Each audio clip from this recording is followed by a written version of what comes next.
Okay, so good afternoon, good evening, everyone. That's a pleasure to meet you again for this session, which is session number 8. Just a few words first on what we did last time. It means yesterday for session number 7. We came back on a conclusion coming from Nabisco in the beginning of the Perrier case. We spent time on the second part of the Perrier case with several topics there.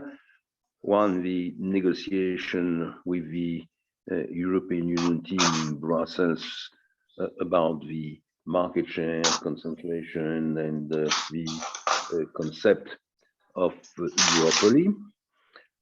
Second, on the process which is used to make the allocation of the different assets between the players after the agreement. Third, the choice of a new partner, which bought the asset which were not accepted to become the ownership of Nestlé. And fourth, the different step of the integration process. Then we moved to another topic, and the other topic was banking sector. We had two set of slides. The first one on the environment, and the second one of the presentation on the 4 cases. And last, we started with the first case. Remember that we had 4 cases, and the first case is about HSBC strategy from 2020, with the acquisition of CCF, one of the most profitable banks in Western Europe at the time, in 2001. And now the difficulties we met on the market, the European market, since the middle of around 2015, and the decision to leave the European market, at least for retail banking, and the difficult operations of resale of CCF to an investment fund, Cerberus, with cash to be reinvested before selling the bank for only €1. We compared with ING policy, and we were able to underline the difficulties of the retail banking market for foreign banks, non-European banks in Europe, and even in competitive countries for foreign European banks. So we were at that point. And now we have 3 more cases. This is the first step for the session today. BNP Paribas, Crédit Agricole, and ABN AMRO. And then we will move to another topic, which is the pharmaceutical sector. And we start with the presentation of a few slides on the pharmaceutical sector, and we then move to the Sanofi Aventis case and the strategy of Sanofi over the years, which was also modified, not the same way, and HSBC, but modified if you compare to what it was 15 years ago. So that's the topic of today. So we are now here on a few slides on BNP Paribas. So remember now that BNP Paribas, is the #1 bank in Europe. Market value is the highest one. They are followed by Santander, the Spanish-based bank. They are clearly #1, and of course, we are also #1 in France. Okay. So we can try to understand first how this bank was really created. you know. So we have a first part on the history.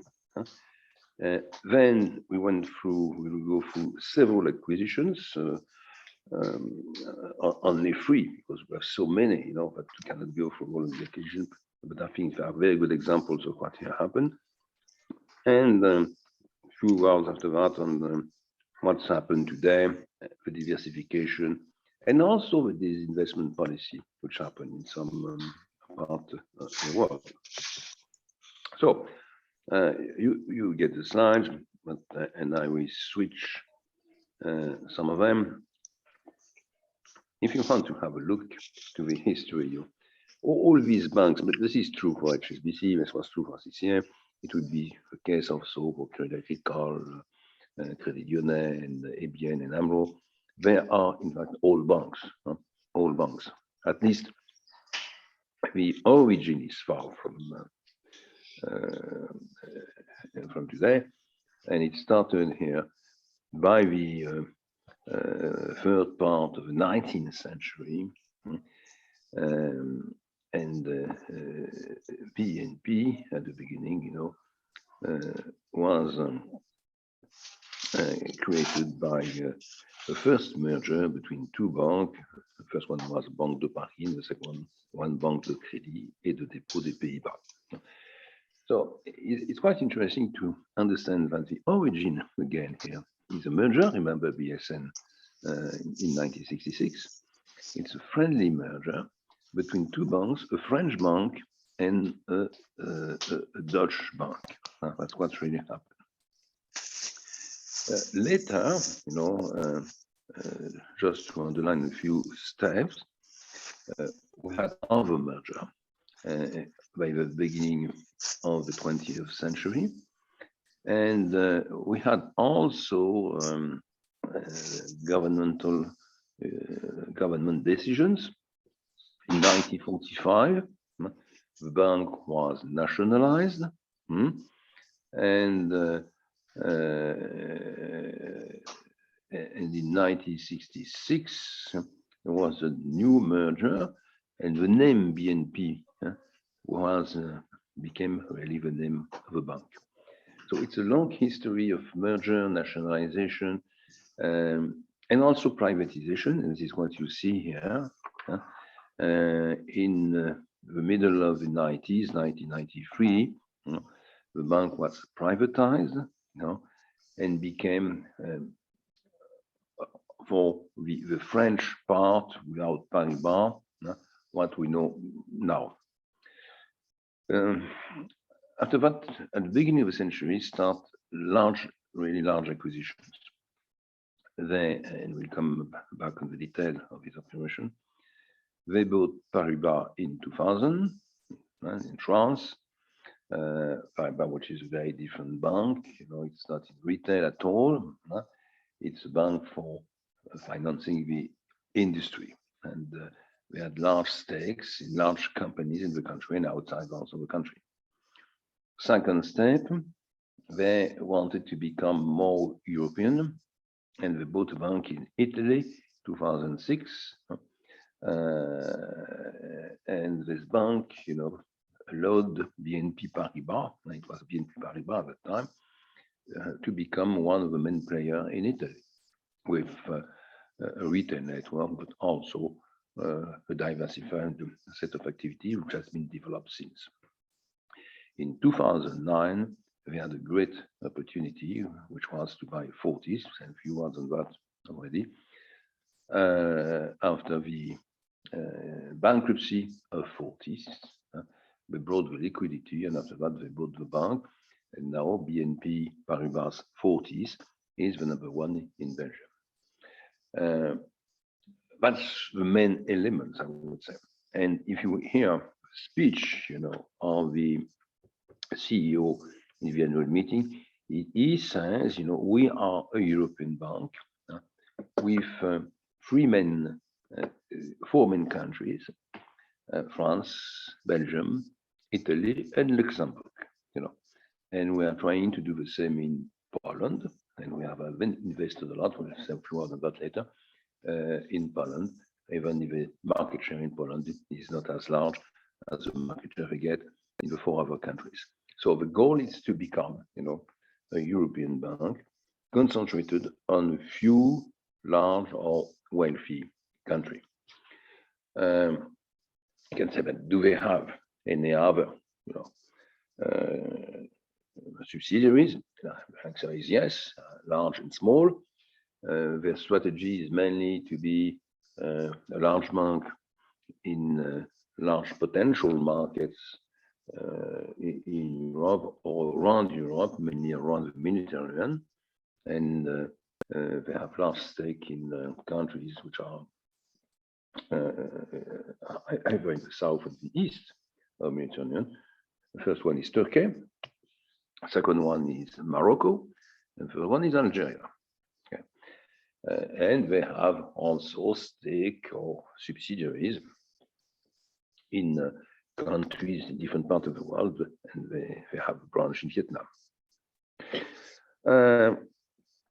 If have a look to other important, subsidiaries, there is one in California, Bank of the West.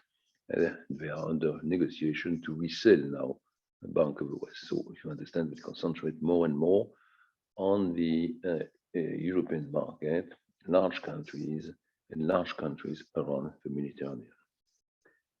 So this is in order you understand better what happened here. So you have a summary on that slide of BNP operations and Paribas operations. Okay, I have several important points. Paribas was much more international, let's say. At the time, they started negotiating with BNP. They were less also in retail, and they were more, as we said, in investment bank. Okay. In terms of size, Paribas was much smaller. Have a look to the employee number. Have a look to the asset number. It's about 1 to 4 to 5.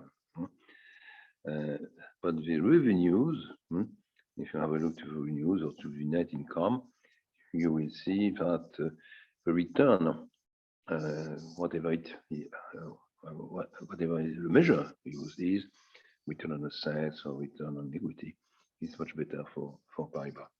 So Paribas, it's a very, very interesting target for BNP.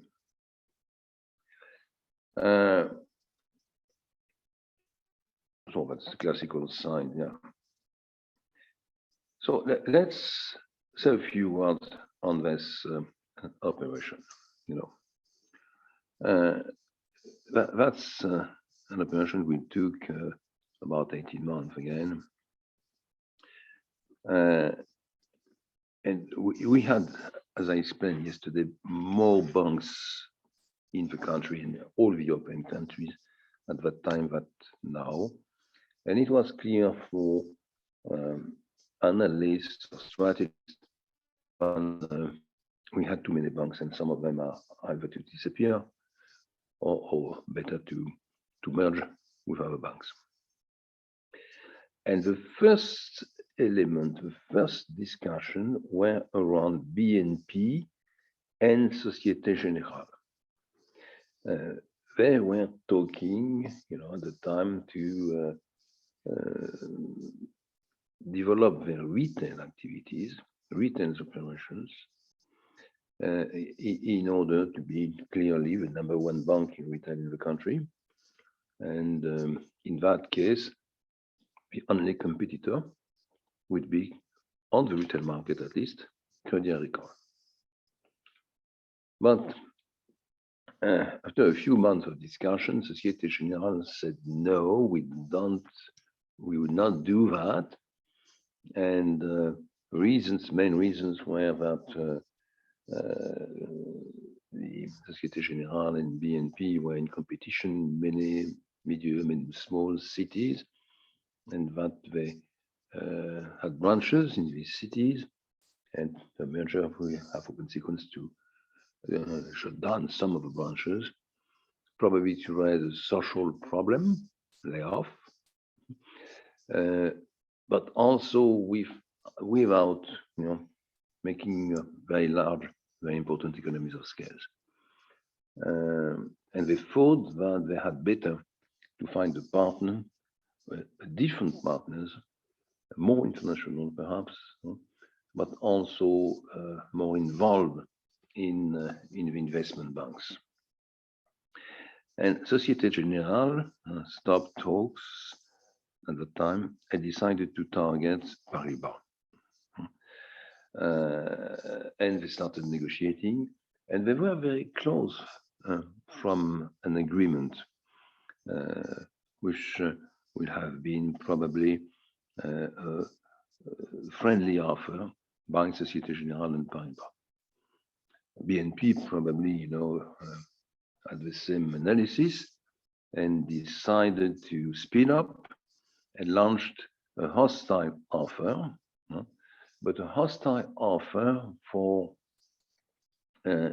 trying to design a new bank, taking into account the two projects. It means they try to buy at the same time Société Générale and Paribas. They launched two offers, two bids on Société Générale and on Paribas. So I have the steps here and some of the explanations. Société Générale said they don't agree.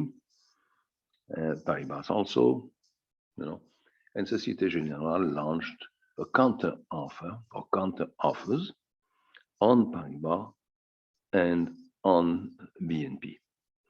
So that means you are at that time in this situation with Société Générale launching two offers on BNP and Paribas, and BNP launching two offers, on Société Générale and Paribas.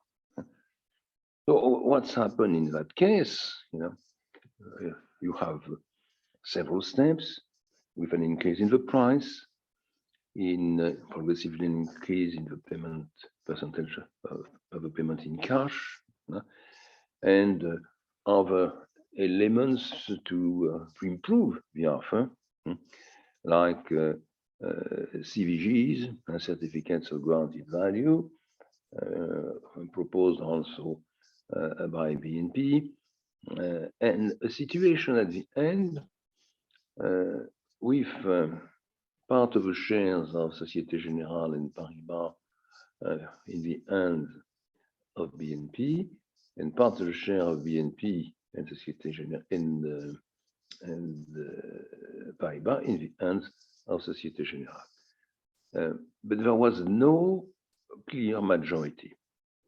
So that means, we were in a situation, the deal could not be, or the proposal could not be that reach an answer on the stock market. This is really the important point. Okay, this is what we have seen several times. The arbitrage. Remember on the Perrier case by the courts, the arbitrage made also by White Knight, VSN, Saint-Gobain. And you will see the arbitrage by the central bank, the French central bank, and Crédit Agricole and Crédit Lyonnais case. So that's the same kind of situation. And here again, this is the governor of the Bank of France, who make an arbitrage and decided after analyzing the positions of the three banks that BNP will be the buyer of Paribas, and that BNP will have to resold the shares of Société Générale they bought and owned, and same thing for Société Générale. I mean, Société Générale could not keep the shares of BNP they have bought on the market, and also the shares of Paribas sold by the shareholders of that bank. So that means the arbitrage was such that BNP could buy Paribas, could merge with Paribas, and Société Générale stayed alone, failed in this process and stayed alone. The result was it was a kind of new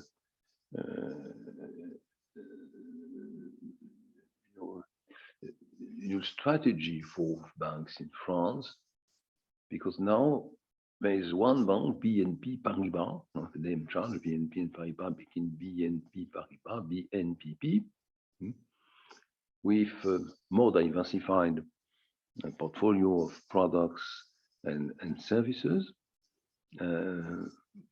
Bank which is bigger, clearly number one in France. The only competitor on the retail bank is Crédit Agricole, a bank which is more international also, and ready to go further in the international process. Société Générale was smaller, was about 60% in terms of size, of the new BNP Paribas, and didn't find any new set after the end of this hostile battle. That was the situation. So they had to reconcentrate on a new policy, and what they did is they invested a lot in the investment bank. They are known as being, for example, the number one bank for derivatives in Europe since that time. So this is a process. You will find the detail here. So you understand also that BNP team was very clever and a bit like Danone, able to succeed, because there was an apprenticeship, there was a very good organization in the process of the hostile offer. And this was true also in the integration process. As we know, it's what we have seen, with Nabisco case. The post-deal period is, we could say, the most important one. This is where you find the synergies and the returns. So a few elements of qualities on that side.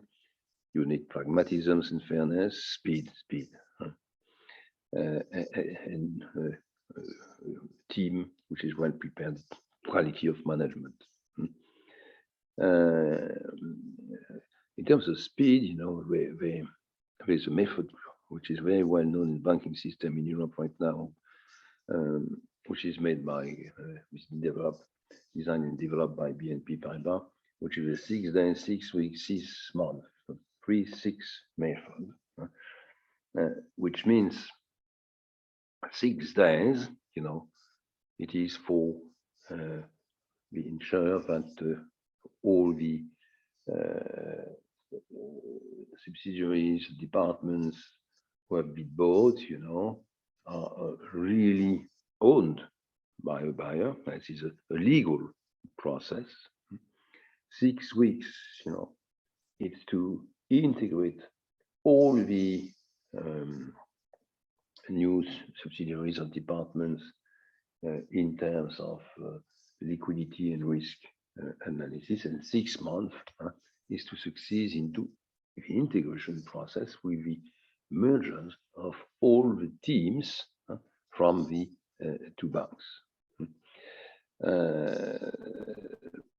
And we have a few good articles on bank integration with an analysis of all the integrations for the last 20 years, and clearly BNP Paribas is the best one in Europe. As you can see here, they realize at the same time cost synergies and revenue synergies. Cost synergies are higher than the revenue synergies, about 4 or 5 times.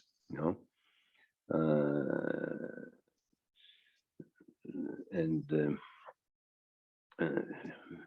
particularly, they made a large amount of savings on the IT services, and they expanded also their products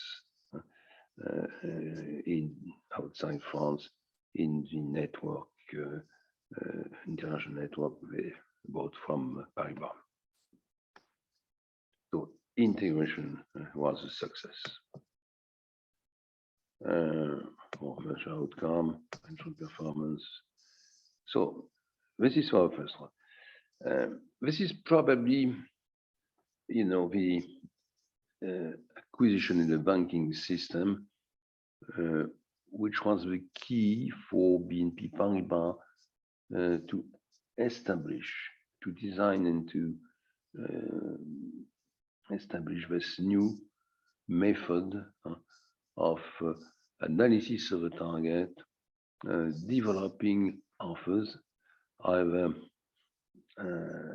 hostile or friendly, depending on the cases, and then applying the 3-6 method of integration. So this is the first one. The second one here, is on Fortis. Is on Fortis, on BNL, excuse me. BNL in Italy. So Italy is a different market from French market. French market, beginning of the century, was already rather concentrated, and the Italian market, is made of relatively independent regions, and banks are more local, regional than they are in France. That's the difference between, on the one hand, France and England, and on the other hand, Germany and Italy. Just because France and England are centralized countries, Germany and Italy are decentralized countries, created recently. Was no Germany and no Italy before 1870, means 150 years ago. So they had at that time independent state with some kind of alliance, but there was no central government, no central organization, and very often, the organization of banks in a country are very similar to the organization of a state. So they decided, BNP Paribas, but they were not alone. We see that Crédit Agricole did the same, and German banks did the same also. They decided to invest in Italy. Italy is the 4th economy in Europe. If you consider that British are Europeans, the Germans, French, and the British. And there was clearly opportunities to invest, to buy banks. Banks where value of the banks was lower than they were in France or in England. Okay, so there was opportunity. In Italy also, we had a nationalization and privatization process during the last century. Nationalization started by the end of the 20s, earlier than in France, and privatization took place, in the 90s. And in that case, BNL was nationalized in 1929, founded in 1913, nationalized in 1929, privatized in 1998, and listed at the time on the Milan Stock Exchange, which is the largest stock exchange in Italy. Okay, it is Also, if you consider this bank, the largest bank in Italy, in terms of total, the sixth largest bank in Italy, if you consider the total assets and deposits, they are diversifying activities, but mainly in retail banking, financial insurance, and services. They have a large, very large network of branches, more than 800 in the country. They cover not all, but a large part of the territory, with the largest number in the north, which is also the most interesting part of the country, with the highest standard of living, the higher number also percentage of workers and production sites. So it seems that it was a potential target. They had also a situation in terms of return which was acceptable, quite good, let's say, not the first one, but quite good, and which can be improved. So BNP Paribas was looking for a network in Italy, particularly strong in the north, and they thought that BNL was an opportunity, and they tried to become a shareholder, one of the shareholder first, and then be only shareholder. And again, you know, it's a bit like in the CCF, HSBC story. You know, the bank was listed on the stock market. Liquidity of share was high volume of transactions, a large number of small shareholders. And in 2005, there was a first offer, which was a friendly offer, agreed at the beginning by the board of BNL, by a Spanish bank, which is number 2 in Spain. In Spain, we have Santander, number 1. The number 2 is BBVA, which is a bank from Bilbao, in the north of the country, and which is with networks and branches in different European countries, and they wanted to be same strategy than BNP. We thought that it was a market of interest, and there was opportunity, and they identified this bank, BNL, as being a good opportunity. So they made an offer after talking with the management, and management accepted this offer. So it was a friendly offer. But a few days after, there was an insurance player coming in, you know. And the insurance player, Unipol, an Italian insurance company, and they didn't agree. They wanted also to become involved in the banking system, because they thought that to sell their products, you know, to buy a network of branches was also of interest. But they didn't agree with the management of the shareholders of BNL, and they launched a hostile takeover bid. This is what you see here. And if you have a look to the difference between the two offers, the first offer by BBVA was for 2.5 euro per share, the second one for 2.7.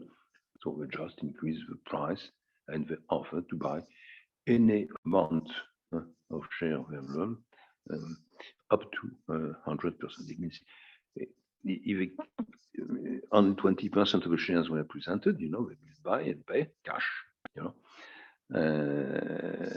both of them. So, you know, that's the kind of situation you can have at the end of the offer, you know.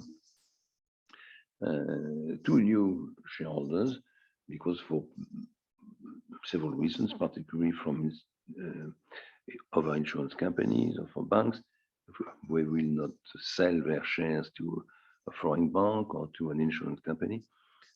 So that was the situation. We have competition, in fact, between the two of us, even if one of them was clearly better priced than the other one. But it is always the same. You have a regulator, and the regulator in Italy, at least at the time, was not the central bank of the European Central Bank, but was the Bank of Italy. And the Bank of Italy said, no, we don't want, we don't want the second offer. We validate the first one because of the weakness, of the bidder of a second offer. This Unipol is an insurance company, but we think according to our rules, the new Basel rule, that they cannot afford, and it's too risky for them and too risky at the end for the banking and financial system in Italy. So they blocked the offer. So it became a kind of political problem and discussion in Italy, and became also a topic in Europe. Because 2006 we were already with the euro. There was a European Central Bank. We had a system of analysis of the risk of the banks managed by the European Central Bank, and we had, as you know, Risk Concentration Unit in Brussels. So it becomes a discussion with a question, which was, what is, the power of the national central bank on the risk of insurance companies making a deal in one country? Is it to the local central bank, the national Italian central bank, or to the European central bank, or the special unit now, which is analyzing the situation of the banks, with a kind of agency for European Central Bank to make a diagnosis and make or propose a decision. And so, all these elements became public. And during the meantime, during this discussion, in about 2 months, BNP Paribas, which was also interested by a stake on the Italian market, negotiated with the largest shareholders of BNL. And they agreed with 13 of them to buy 48% of the bank, and they paid for that a higher price, 2.9 something, 2.925 euros per share, which means a higher price, but BNL, but Unipol or BBVA. So this was not at that time an offer 100%. This was a deal, a friendly deal, negotiated offer. It's like in Nabisco, with 13 large shareholders, and altogether they had their own 48% of the shares. So a situation, if you like, in March 2006 was very surprising, because we still had the offer from BBVA and Unipol. The Central Bank of Italy didn't want to hear about Unipol, and BNP Paribas bought and owned 48% of a share. So it was clear that now the strength, the dominant position of BNP Paribas allowed BNP Paribas to launch a takeover bid, on the last part of the shares, it means the last 52% at the same level of price. It means 2.925. And at the end of the summer, they got 100% of the shares. So you understand, we start, with a friendly offer with BBVA. We have a hostile offer by Unipol. We have a decision from the Central Bank of Italy, which is discussed everywhere in Europe between central banks and large banks and governments. In the meantime, BNP Paribas negotiated with a large number of shareholders, signed contracts, a different contract with 13 of them.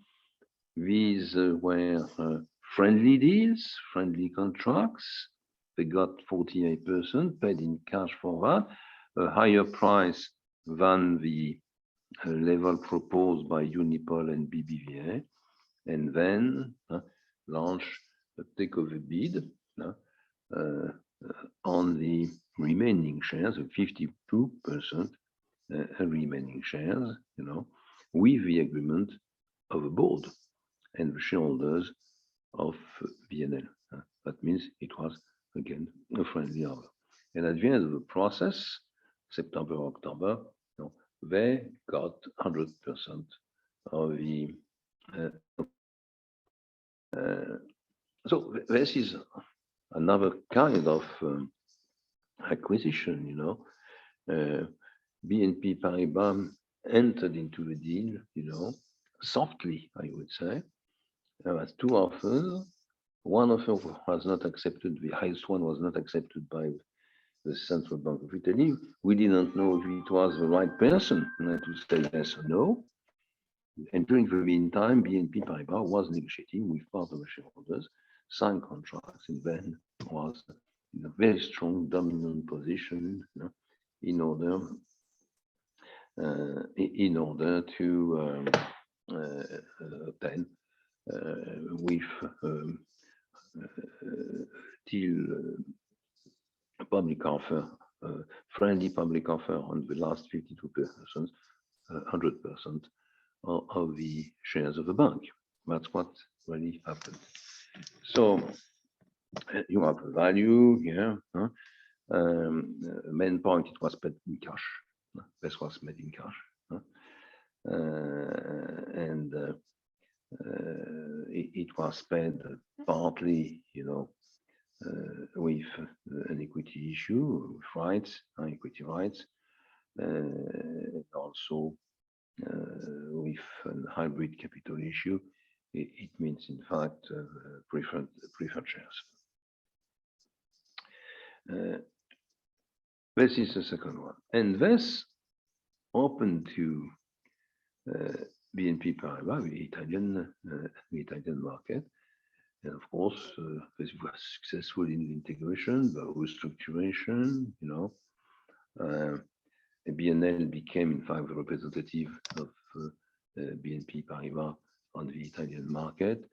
They recruit a large number of employees, we said 900 on that slide, They open new branches, that means they increase their position in percentage of the market, even in the retail market, We were successful also in managing the synergies, very successful. If you have a look to the deals made by BNP Paribas after the acquisition by BNP Paribas by BNP, they always obtained after 3 years synergies higher than expected at the time of the analysis and the negotiation of the deal, which is a good signal of successful operation. They also extended the activity to the more modern sector of a bank. So it was a great success. So if you consider both operations, the operation on Paribas was a very difficult one, complex, hostile, an arbitrage of a central bank at the end, and a successful integration. Here it was much more simple, in fact. They came nearly as a white knight. Was a situation with the insurance company making a second offer, hostile, after a friendly offer made by a bank, Spanish bank. The central bank, which seemed to be the arbitrage authority, said no, but it was not clear if it was, and they came and appeared as a kind of white knight, solving the different problems. Higher prices for shareholder, they answered to the criteria of the Italian central bank. They agreed with the largest number of shareholder, and they created new jobs, which is always good for a government. So they had the image of the kind of positive white knight in Italy 4 years after, which facilitated very much their integration into the Italian banking market. So the third one here, the third one is on Fortis. So I said a few words already, and we see more details perhaps, and I will understand better the operation with the Benamo case, in a few minutes. In fact, we are in 2007, 2008, at the time of the crisis. Remember that we had a consortium of banks made of Santander, Royal Bank of Scotland, number 2 in Britain, and Fortis, which was the largest and most profitable bank in Belgium, but also with a large number of branches and operations in Luxembourg, in the Netherlands, and also in Poland.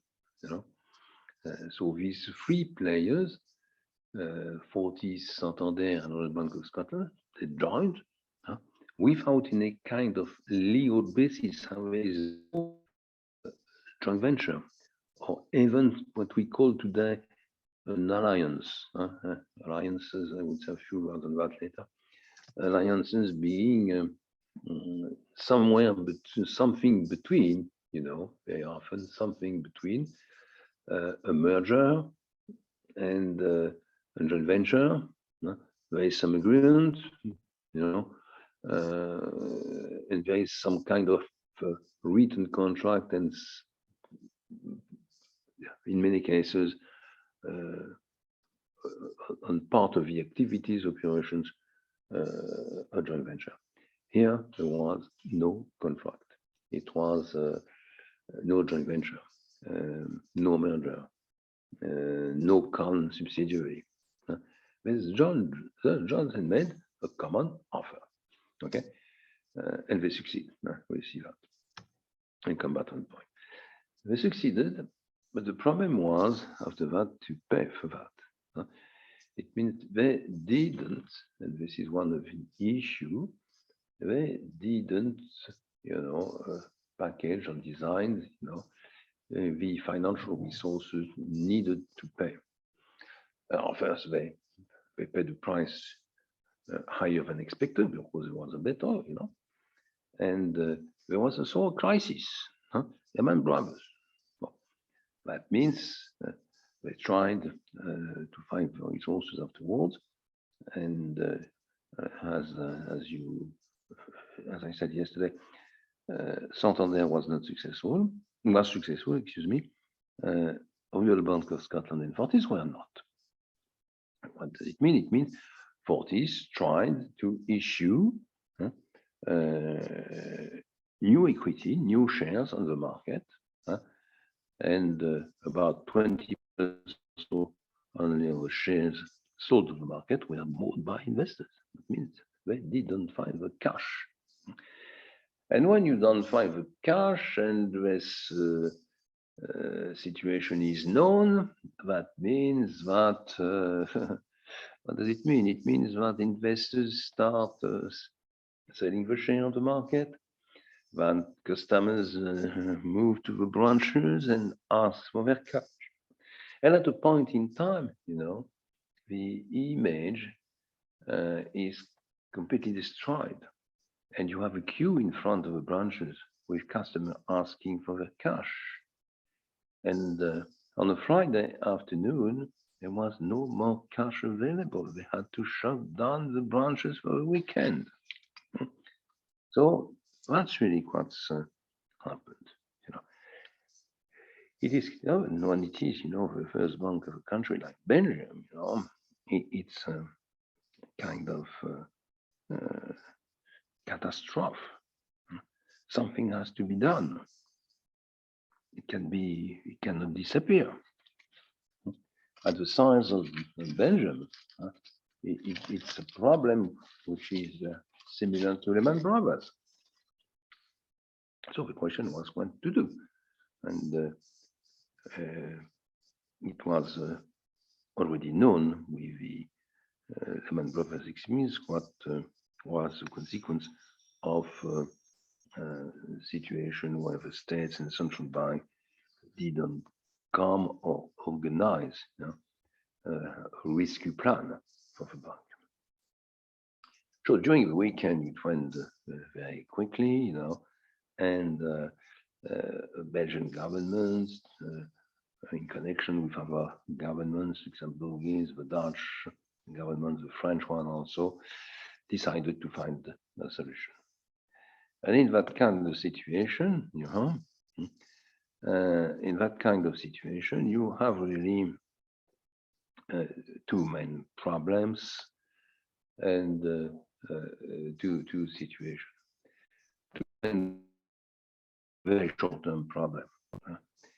If you want to go further, you have at least to solve this first problem, and this is a problem of liquidity. It means you are Friday afternoon, on Monday morning, you need liquidity, and customers, queuing up again, should have their cash. That means if you do that, a few hours later, probably you will not find any more queue, because everyone will know that there is liquidity and that there is no more risk. Okay. Well, the second one is that, of course, in that kind of situation, you have a problem of equity, and that's in some way, equity should be brought. It's a medium-term problem. But equity, who is going to invest equity to buy new shares, to bring cash through equity issues, not short-term loan, equity issues in that bank? So the question was, do we have to sell it? Do we have to split it into pieces and sell the pieces? Do we have to nationalize the bank? That means, in fact, in terms of negotiation for many of the Belgian governments and the management of Fortis during that weekend, there was two possibilities. The first one was to nationalize or nearly nationalize the bank, as the English did with Royal Bank of Scotland and buying 98% of the bank. First solution. And the second solution was to find an intermediate solution, solving the problem of liquidity, at least for a few days or a few weeks, and finding one or several banks able to buy the Fortis Bank as one entity, or to buy parts of Fortis. So that's the kind of situation where decision makers have to go through that problem very quickly. They have the time of a weekend. That's a nice just weekend for a finance minister. You can prepare, And they decided after negotiating with their partner government in Luxembourg, in France, in Belgium, negotiating with several banks also in Europe, that they will choose they will not choose the nationalization.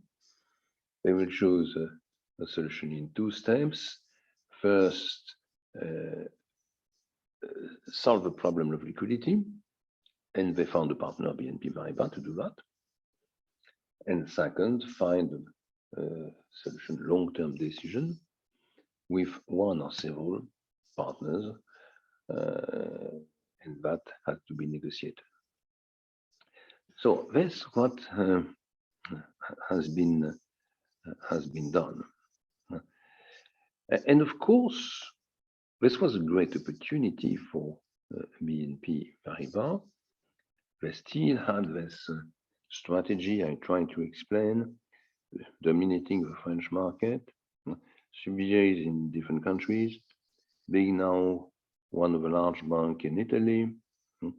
They wanted also to become a large player in the north of Europe, and Belgium was the first target, and of course next in Germany. And they are still with this project to invest in Germany to make an acquisition, follow what's happened today with Commerzbank, which is probably their next target.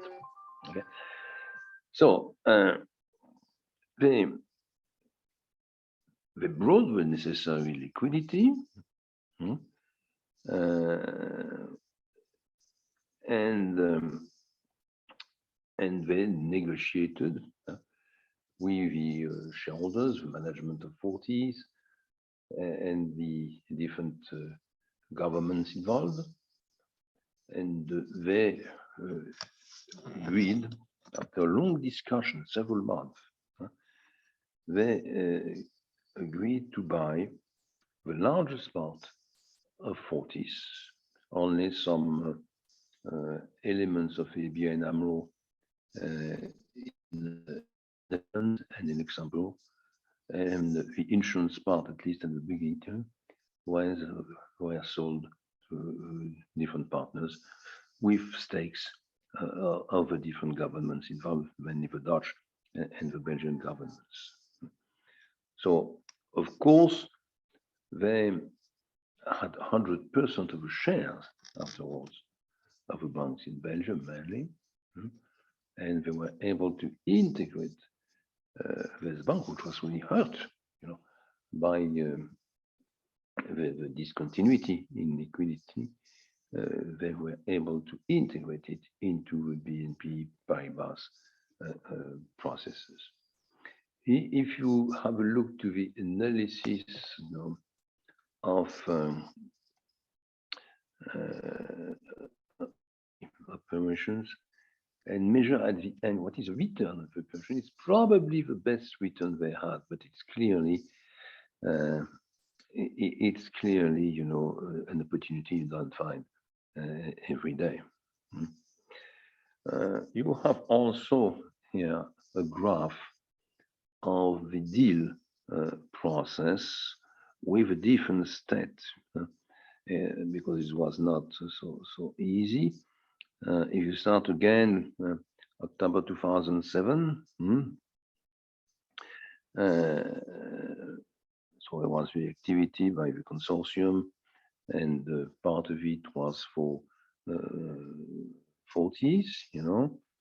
They had a few weeks later a liquidity crisis. BNP Paribas made the first proposal to buy, but in fact they only bought the liquidity at the time. February, it's October, February, it's 4 months later.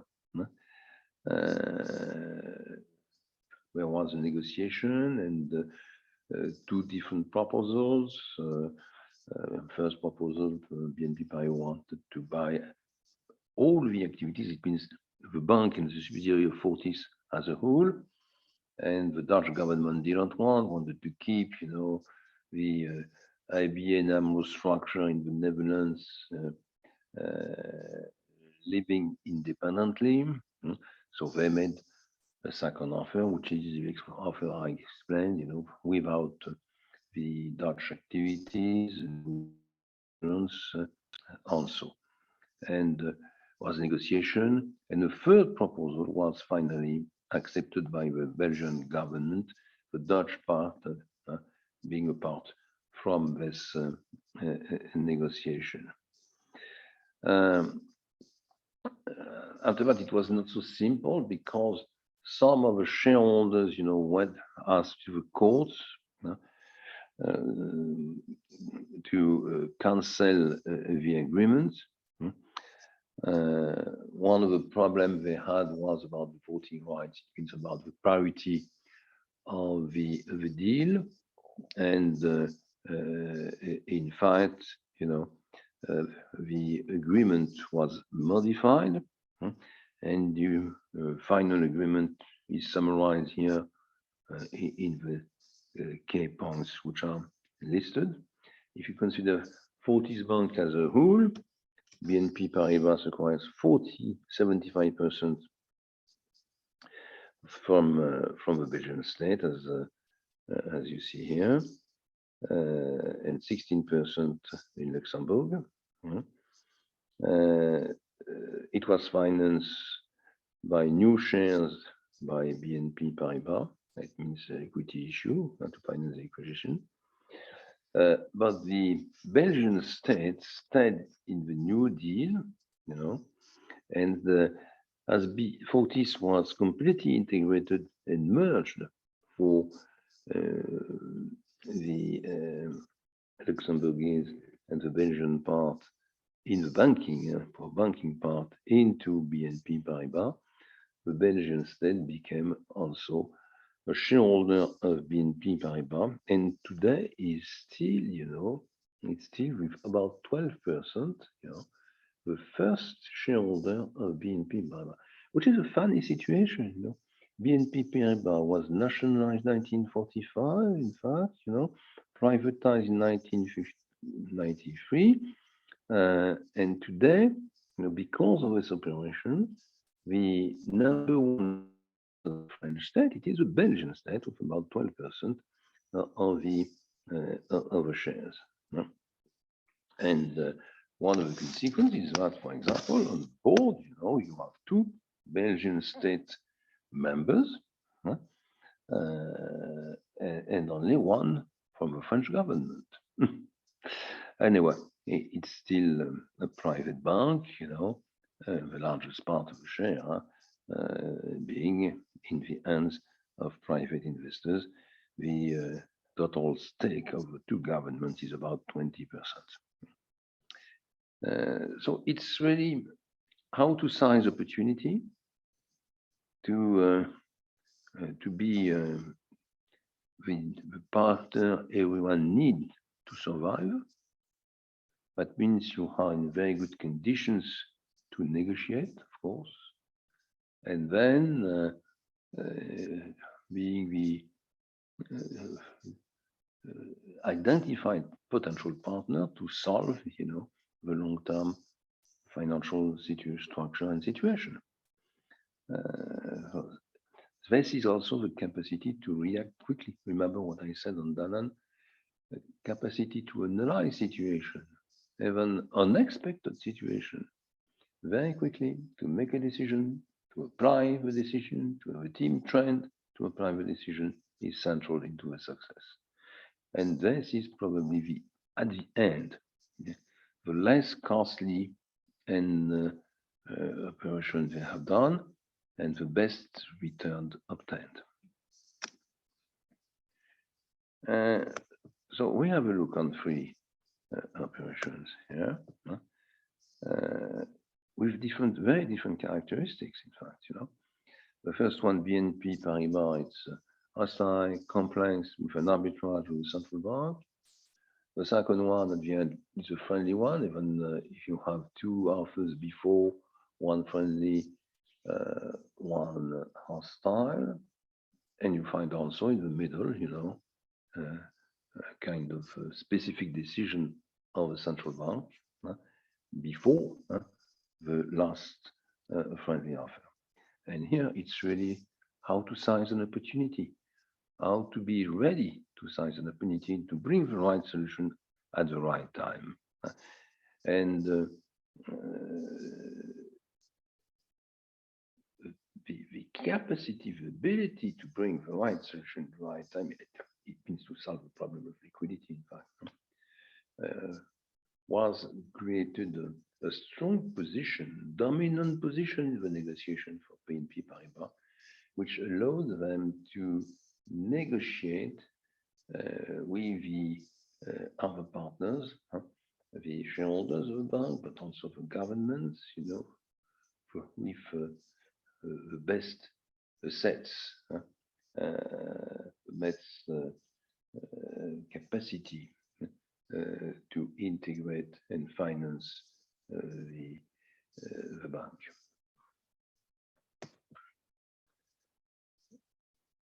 So you can read that, it's just a presentation of what I just said, So the group has developed also operations, around the world in different countries. I said a few words on that, how is it? Lost it. There's a slide somewhere, but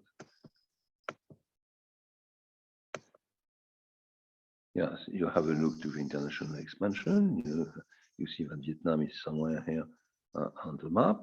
That's where we are. So we are rather diversified in terms of country.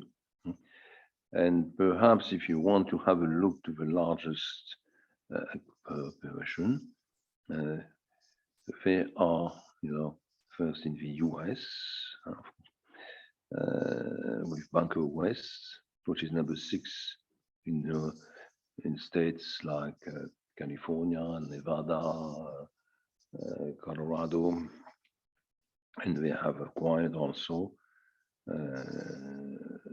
other banks in the West. All these banks were paid in cash. If you want to have a look, they are profitable, very profitable. BNP Paribas as a whole, they are more profitable than BNP Paribas as a whole. The only problem is that, of course, even if it was a very good investment, they will not become one of the leaders in the US as a whole, or even in the western part of the US, where number 5 or number 6, depending on the states. So what to do when you are not number 1, number 2, even on the best market in the world? In the Maghreb, these countries, North Africa, Morocco, Algeria, and Tunisia, they are mainly first in Morocco, because Morocco, it's easy to work in Morocco. It's a bit more difficult to work in Algeria, but they are among the two largest players in the two countries. Don't forget that it's only Algiers, is just on the other side, the Mediterranean for European business, and that Marseille, for example, is closer to Algiers than to Paris.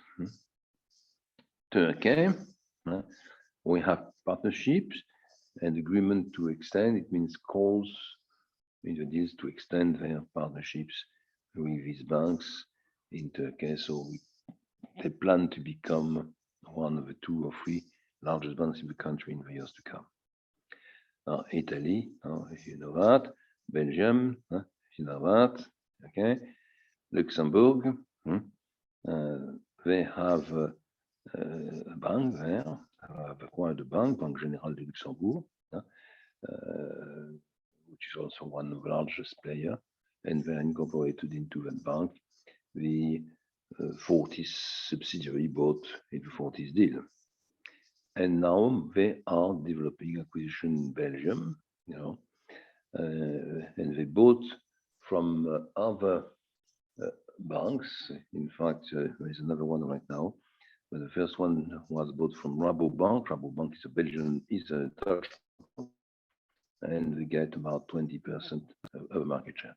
So when they make the strategic presentation, they say, okay, we are mainly European bank with a strong basis in France, in Belgium, in Luxembourg, in Italy, and also in Poland.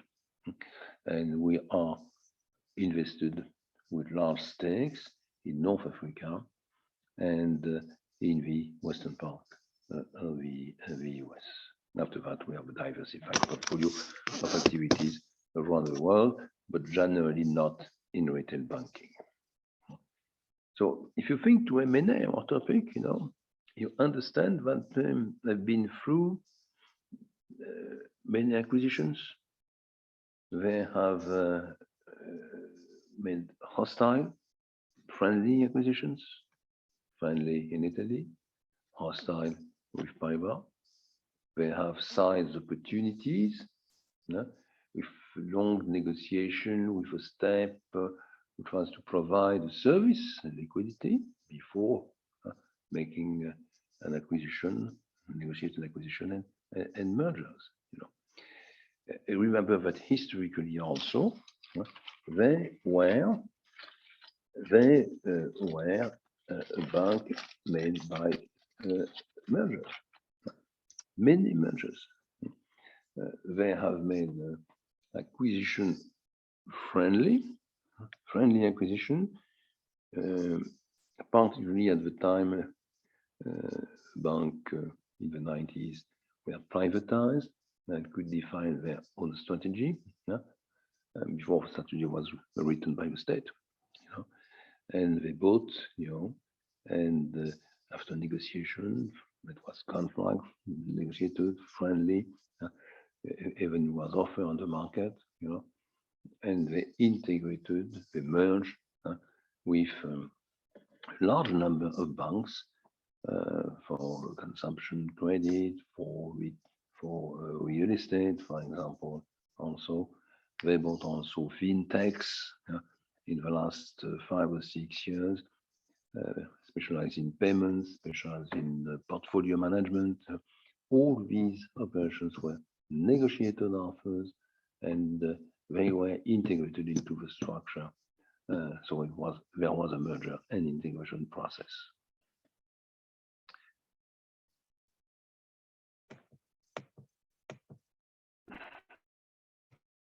So you have here a kind of summary of the success factors, which are not very surprising, and which explain the success in these operations of acquisitions and merger. But you know that, and we already explained that with other cases before.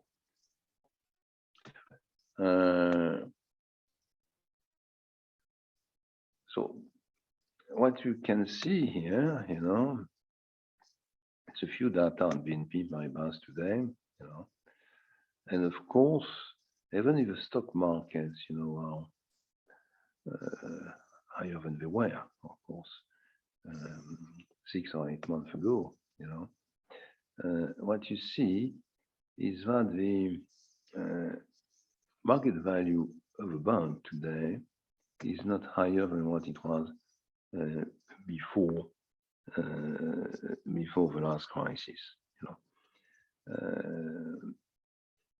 and this is mainly due to the constraint coming from the Basel regulation.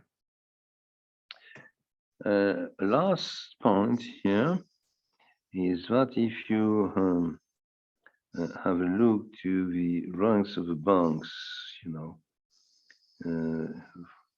different ways, in terms of assets, for example, you understand that the European banks are not the first ones, you find before Chinese, Japanese,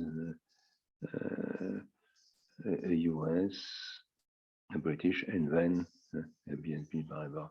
Okay, so some banks in terms of assets are much larger.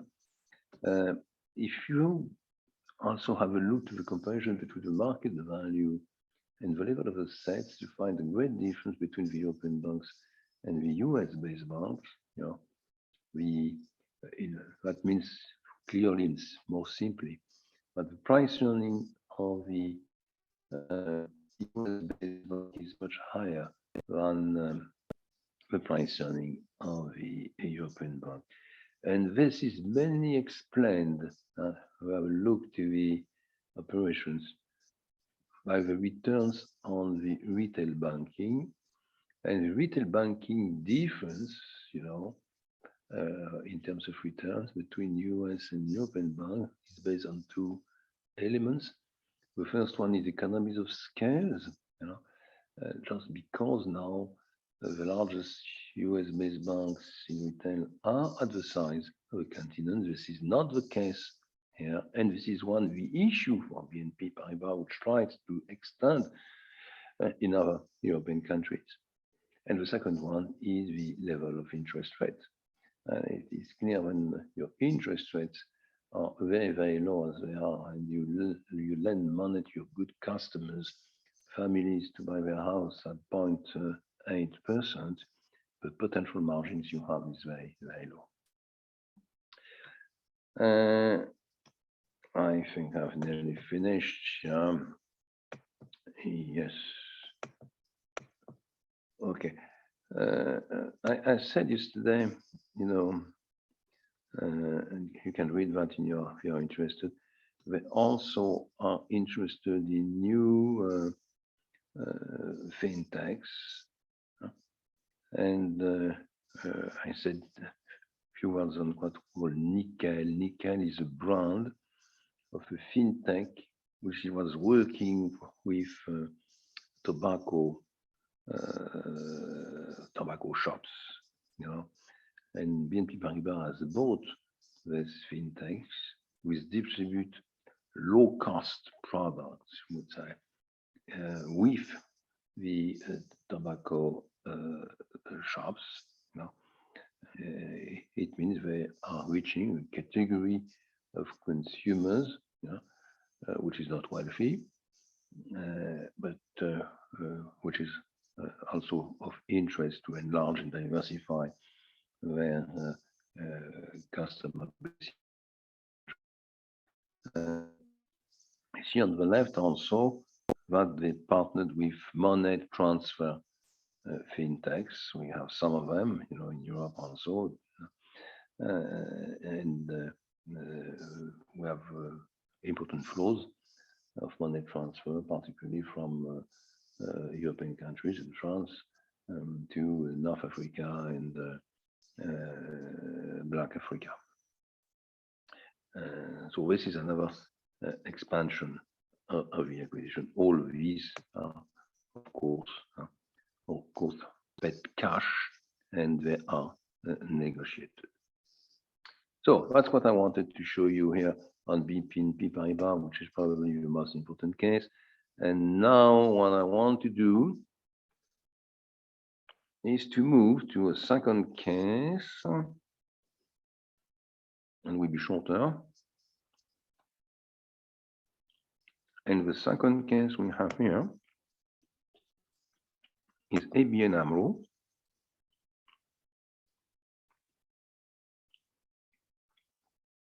And ABN AMRO, I hope you will see ABN AMRO. Pourquoi ça se passe comme ça, j'en sais rien. Let's move above. Yeah, ABN AMRO is here. So you should see now ABN AMRO. The ABN AMRO. Okay, so I hope you see the agenda, background, rationale for acquisition, battle, then previous analysis and conclusions. So it's really, at least at the end, connected with the BNP Paribas case. So just a few words on ABN AMRO first. ABN AMRO is a Dutch bank. It's one bank. And the origin is similar to the origin of BNP Paribas and to many banks, in fact, in Europe. They were issued from merger between two shareholder groups which had similar values, similar goals in the same country. But they are not international deals. So friendly, similitudes in culture, similitudes in value, long negotiation, very often 2 years, and they merge. They decided to merge. So in fact, here you understand that ABN AMRO, which is on the right side, is a result of a merger of two banks, which are ABN and AMRO. And ABN AMRO were also intervened as a result of friendly negotiations. So progressively, you understand that small banks owned by families, industries, merged with others and created a large bank. There's nothing outside, there's no battle of the market, and it was completely over in 1991. So in 1991, we had in the Netherlands a bank, which is a large bank, very well known, good image, the best customers in the country in terms of firms, industries, a large portfolio of diversified customers. It seems there is no problem. But in fact, you find a few problems. The first one is that the Netherlands, it's a wealthy country, but it's a small country. And the number of potential customers in the country, firms or families, is not so large. And this market should be is also of interest for other players. It means we have ING, we heard of ING, which is HSBC CCF. Same problem. We have Rabobank.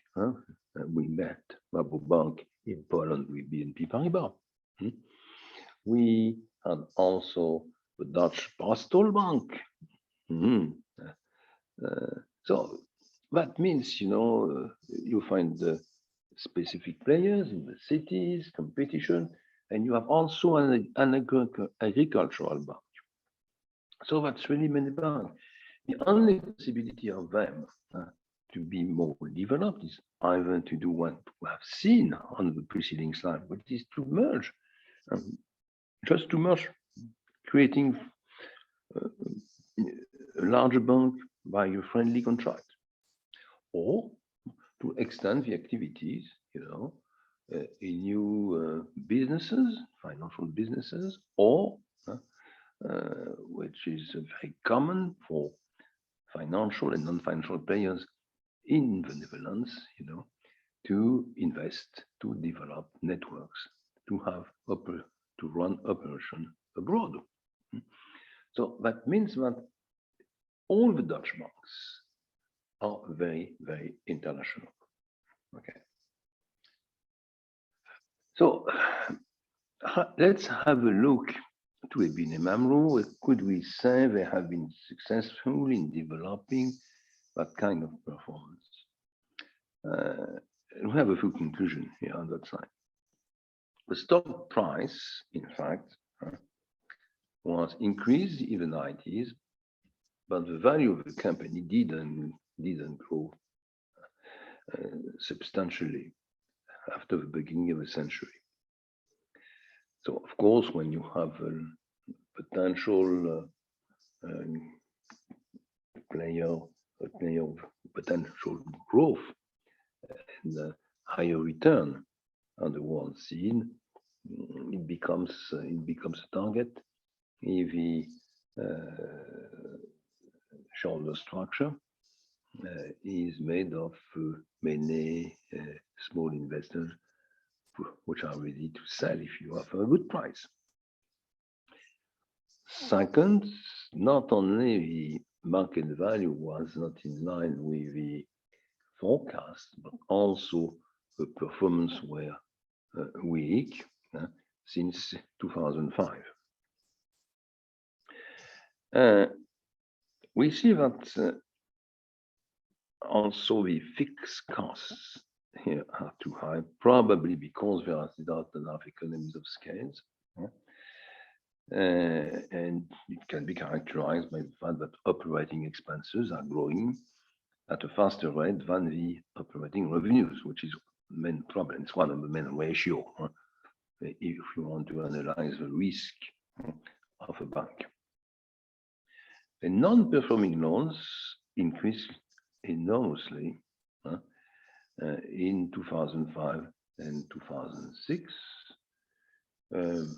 If you have a look to that statistic, you understand it is very risky because we didn't know, of course, that when we were in 2005, 2006, that the crisis will come. But you know now that 2 years later, we had a tremendous crisis. And if you start with a high percentage of non-performing loans at the beginning of the crisis, you are in a very bad shape. So that was the situation, and you get the explanation here of what will happen in that case.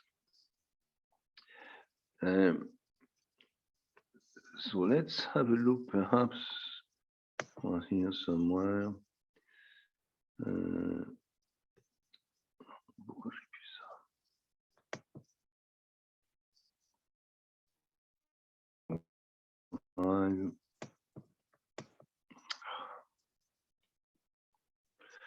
So 6 is here.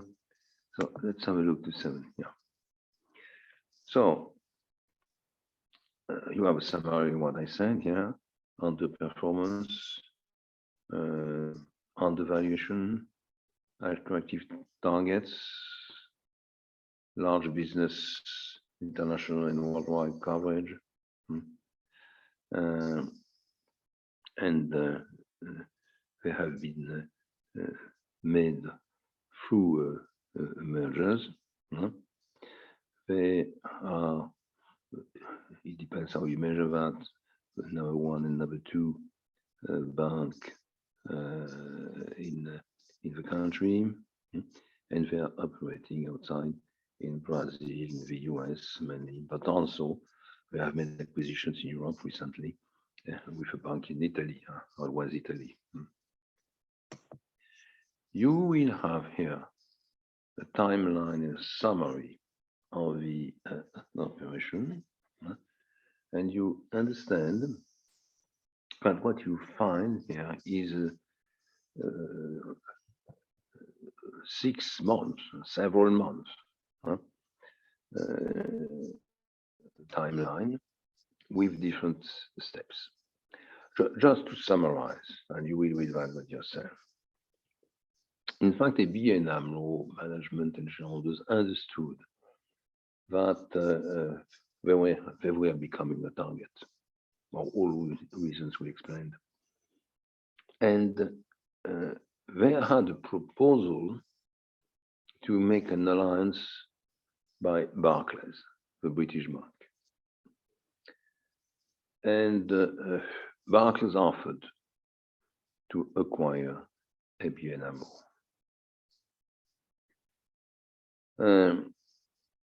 One of the questions then was, do they make an offer on 100% of the assets and portfolios of operations, or exclude part of it? And the main question was on the US subsidiary, which is called LaSalle. And in fact, Barclays make an offer on the whole 100% of ABN AMRO, but in the agreement, proposed, there was the resale of LaSalle, yeah, to an American bank, which was at the time Bank of America. So, in order, to have a kind of acquisition, friendly acquisition, which fit with the strategy of Barclays, and also allowed to limit the financial resources, to pay. It was decided by the two partners that the American subsidiary will be resold to a bank they have already found, and this amount will be paid in cash. So it's a friendly acquisition followed by a partial merger and a spin-off. That's what it means, a proposal. Immediately there was a reaction. And the reaction was from the consortium I already introduced. The three banks, Royal Bank of Scotland, which is number 2 in England, Britain. The second one being Santander, Spanish number 1 in Spain before BBVA, but BBVA in the acquisition by BNP Paribas, BNL in Italy, but was also number 1 and number 2 in several countries in Latin America. And one interesting point is that Santander was also with under the power, the ownership of large insurance companies with a long-term vision. The shares were not owned mainly by individuals, on the stock market, and with individuals which were ready to buy their shares if there was an increase of 10 or 20% of the price offered. So there was the structure of the shareholders group of Santander was a strength to resist to potential hostile takeover bid. So the consortium made an offer, and progressively what we do in the next step is new offers with better conditions, and conditions are always, improvement of conditions are always the same on the percentage paid in cash compared to the percentage paid in shares, and also on the price itself. And at the end, what's happened, what's happened at the end is that, after several offers from both sides, from Barclays and from the consortium, with an increase in the price, with an increase in the percentage to be paid in cash, Barclays at a point withdraw because they thought that it was too costly and that the return of the operation will be too low and the risk too high. This was in October 2007. And a few days later, the last offer by the consortium was finally accepted, by the shareholders of ABN AMRO. So the consortium became, the owner of ABN AMRO. So this was a hostile offer, paid now mainly in cash, with at a high price because of the competition with Barclays, seems to be a success. But we have 2 points. First, it is complex situation. The consortium bought a bank, and now they have to split the bank into several parts and to integrate each part, into their own business. It means, this hostile offer has a consequence, a restructuration or destruction of a target, and mergers of different parts allocated to each bank into the operations, into the structure of these banks. First point. But second one, it is that they have to pay. It has to be paid. 93%, if I remember, in cash. And the price was very high. And they were not really organized to manage this situation. And, the circumstances were not as good as before. So we are slide number 11 here. I try so I can obtain slide number 11. There's something wrong somewhere. So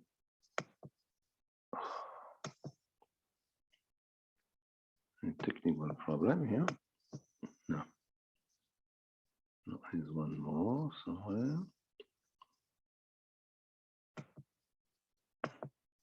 So that's the detail of the metal here. And the split into 3 parts. That's the consortium. Okay. And what you find on the next slide is the analysis of the different players. It means of the members of the consortium. Okay. Oof. We got a problem, technical problem.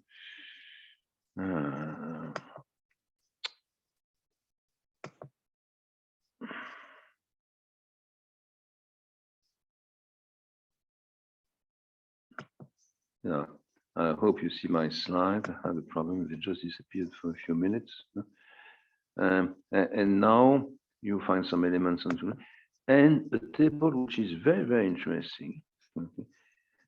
And you have to develop each time you make an acquisition or a merger, and particularly when it is complex, with hostile offer, reevaluation of prices, split, and integration, which is a table of the synergies obtained by each of the banks in terms of cost reduction, in terms of increase in revenues. And you have this table here showing where we can expect, and obtain synergies. This is what you find. Next, we have a problem of a payment, and the problem of a payment here is to be explained by the equity issue. How is it?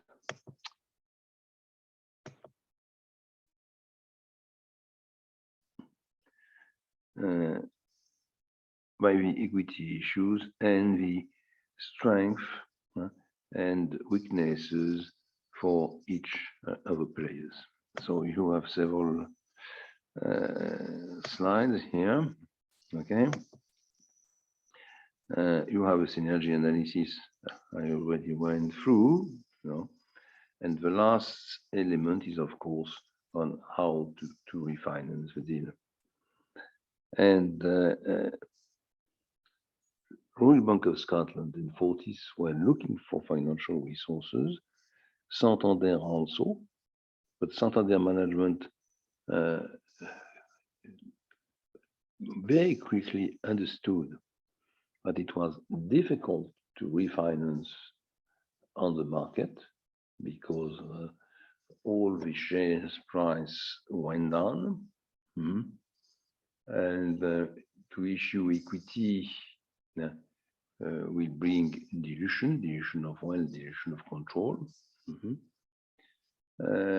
Fortis tried to do that in spite of a dilution problem, but they were not able to sell more than 20% of shares. And Royal Bank of Scotland even didn't try and ask the British government for a specific state loan or a loan to the bank backed by the government.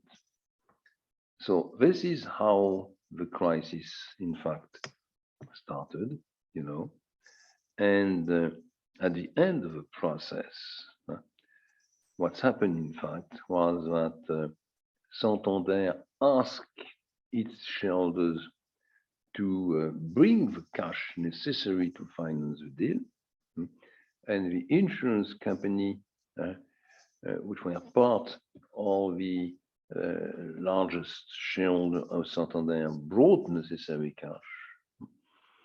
And for Royal Bank of Scotland, it was a quasi nationalization, with 98% of the shares bought by the British government, and they still have, in spite of the restructuration and in spite of a new IPO, they still have about 30% of the shares in their portfolio, in the state portfolio, and Fortis, you know the story. They became in a position with loss of confidence, an image which was not good as it was before, and customers asking for their cash. That means there was a crisis of liquidity, and BNP Paribas became, after what I explained before in the BNP Paribas case, they became, the number one shareholder. So you can read that in details and have a look to the table, particularly on the synergies, which is the most important one here. If you need that, if you are interested in that. So this was the ABN AMRO case, which is here. And now we will move to the last case. I will go quicker on that. Crédit Agricole, Crédit Lyonnais. And before moving to Crédit Agricole, Crédit Lyonnais, after these two first cases on BNP Paribas and on ABN AMRO, let's have a short break of a few minutes, please. Thank you. Qu'est-ce qui s'est passé là?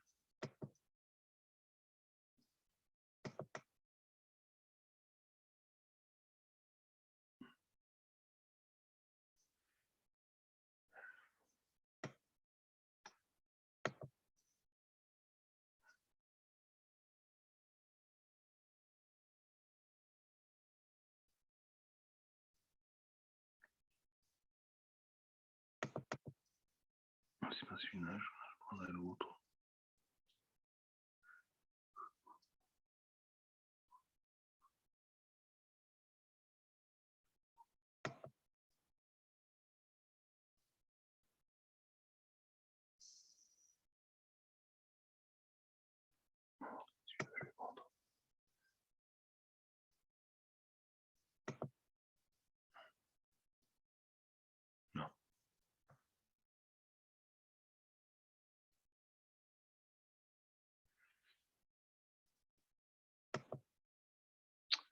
Oh.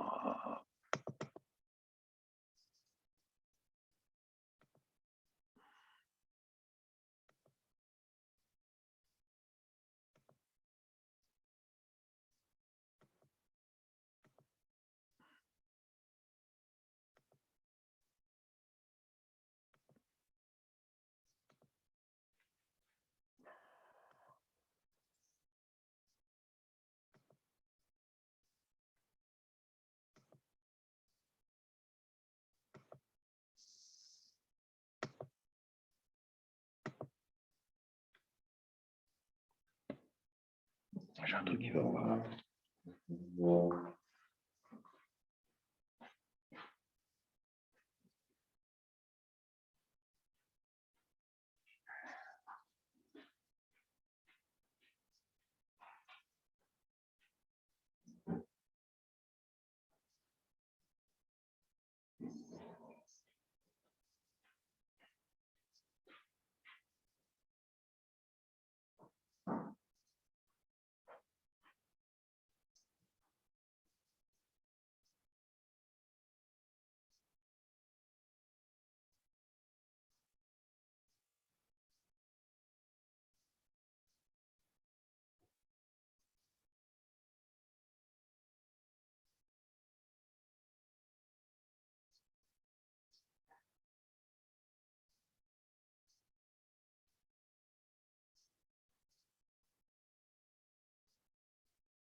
J'y arrive, ça s'en va.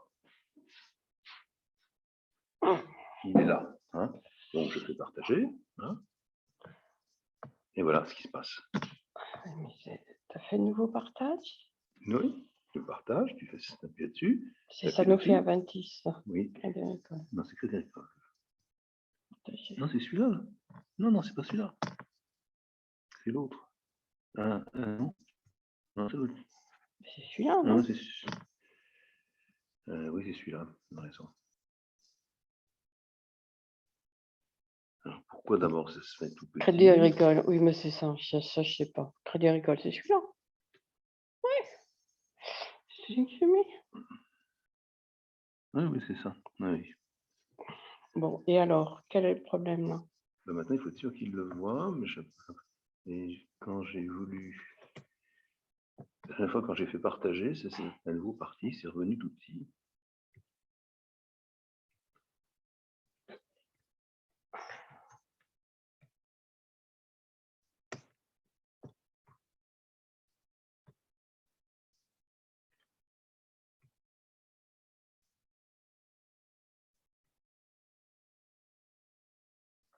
Et tu vois, tout à l'heure, je ne pouvais plus descendre les slides. C'est-à-dire que tu pars sur un slide, tu veux passer au second, tu n'y arrives pas.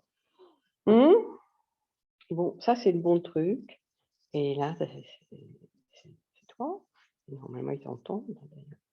C'est pas grave, c'est du français.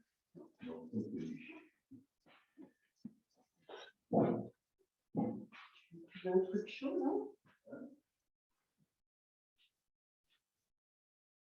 Et puis, tu vas côté de moi. Tout à l'heure, j'étais à l'ordinateur. Là, j'étais installée à côté au bureau. Puis après, je fais le manger, je vais retrouver les devoirs. Puis je suis en train de voir les comme ça.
Bon, ça va à peu près, ça.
Okay, so I think it's time to start again. I hope you see this new slide, agenda for Crédit Agricole, Crédit Lyonnais. If you don't see that slide, just say you don't see it. I think it's okay. So I will try to summarize this because first I'm very late, and second because part of the topics we find here are similar to those we met in our cases. However, we have elements which are completely new here. But the first one, is what is called here the context in this agenda. It means the company history, the business structure of both banks. You have two banks, Crédit Agricole and Crédit Lyonnais. And Crédit Agricole is a bank of the farmers. But it is a very specific bank, in fact, because it's just the contrary of what we find generally with headquarters, the CEO, CFO, board of directors, and they make strategic decisions, they give order, and the orders are understood and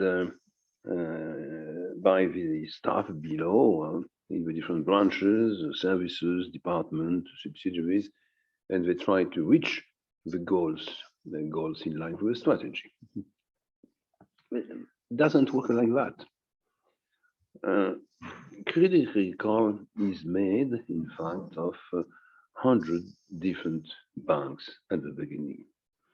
It means the country is organized around what we call departments. It's divided into departments. And in each department, a bank, an agricultural bank called Crédit Agricole, with the name of department, was created. It means you have 100 different banks. And who are the shareholders of the bank? It is a mutual bank. They are the customers. And who are the customers? They are, for 90%, they are farmers. So they are independent banks at the beginning based on a mutual structure, organizational system, and the owners, what we can call the shareholders, if you like, the owners, let's say it's better, are mainly farmers. Okay, so it starts like that. What's happened progressively is that it's impossible at the level, of one person to the French territory to have banks with many different services, even sophisticated kind of loans, or a structure making investment into the shares of farms. So they created progressively common structure, kind of joint ventures. It were joint ventures. So 3, 4, 5, 10 departments organized, for example, a joint venture dealing with some kind of specific financial resource. Could be leasing, for example. It could be loans to finance some kind of culture. It could be a structure to finance the export of corn or wheat in other European countries. So they very quickly had the tradition and creating common structure, joint ventures together to find a solution to a common problem with economies of scales, more productivity, cost reduction. And years after years, they also decided to improve their information system.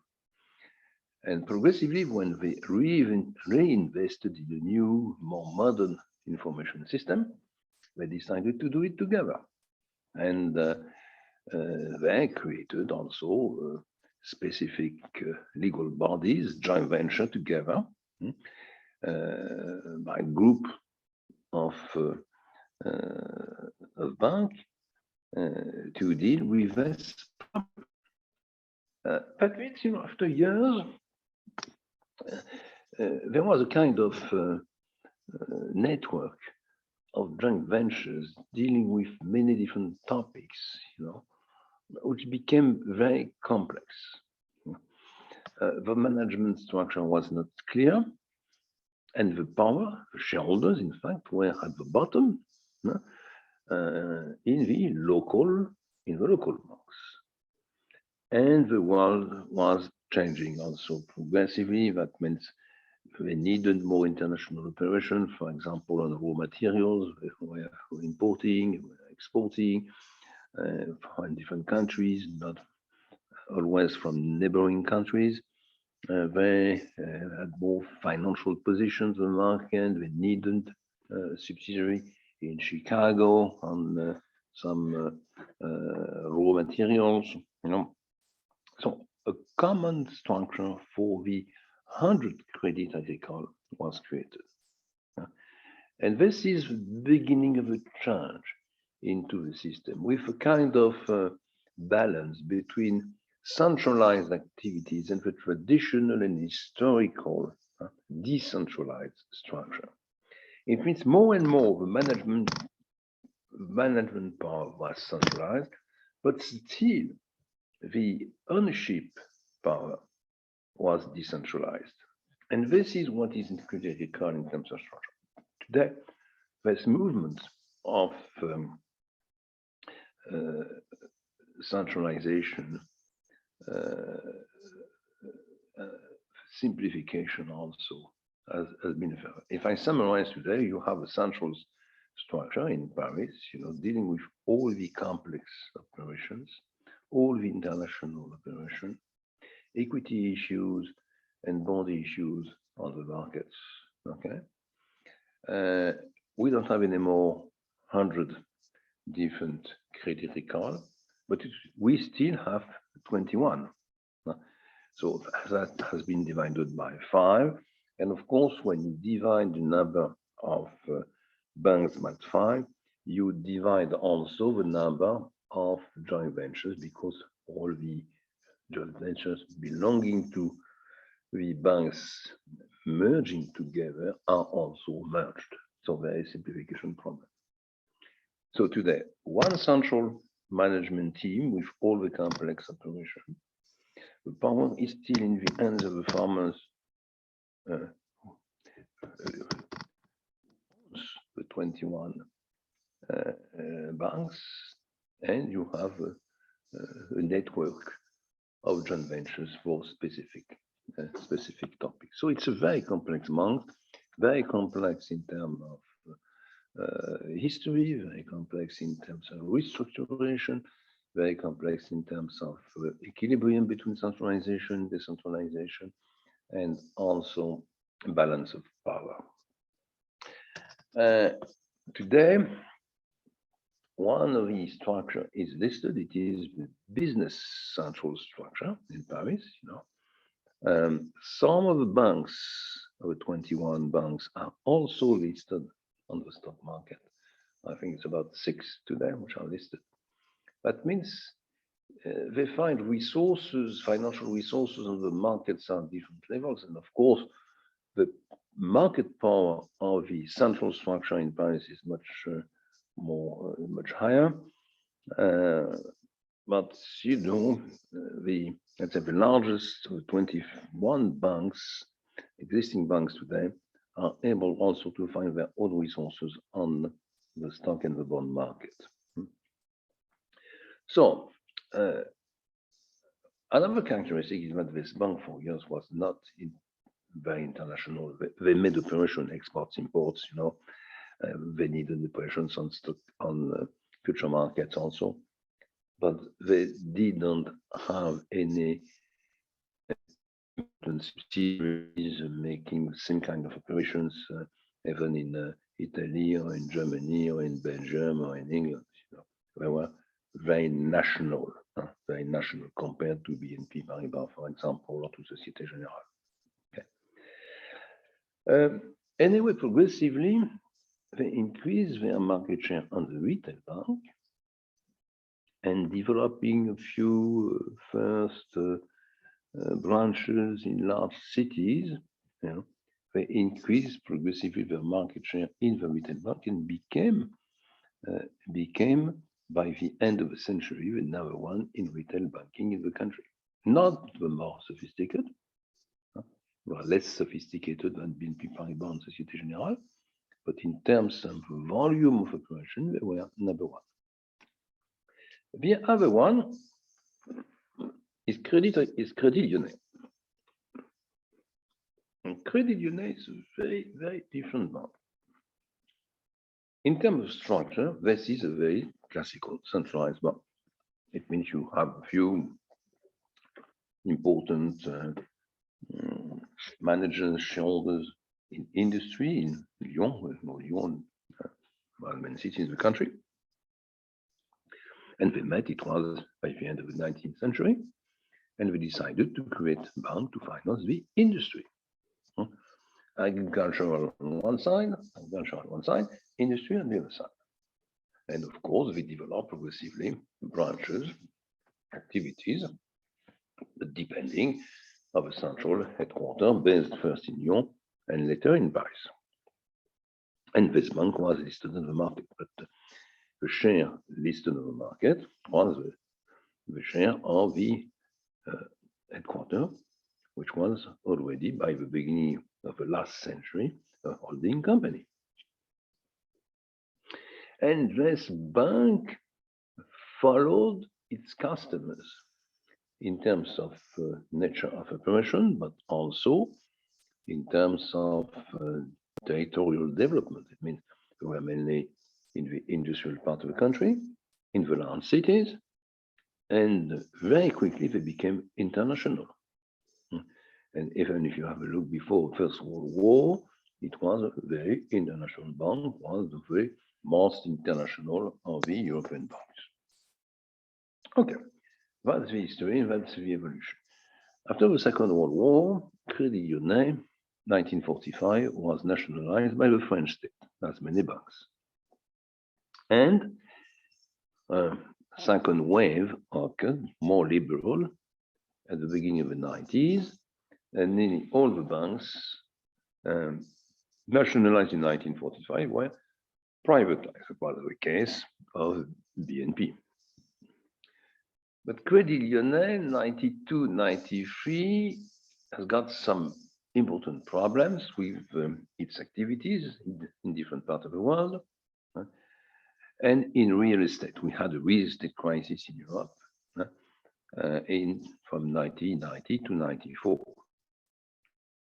And they, for the first time of the life of the bank, they showed losses. And they came to a crisis of liquidity. They had non-performing loans, a large amount of non-performing loans.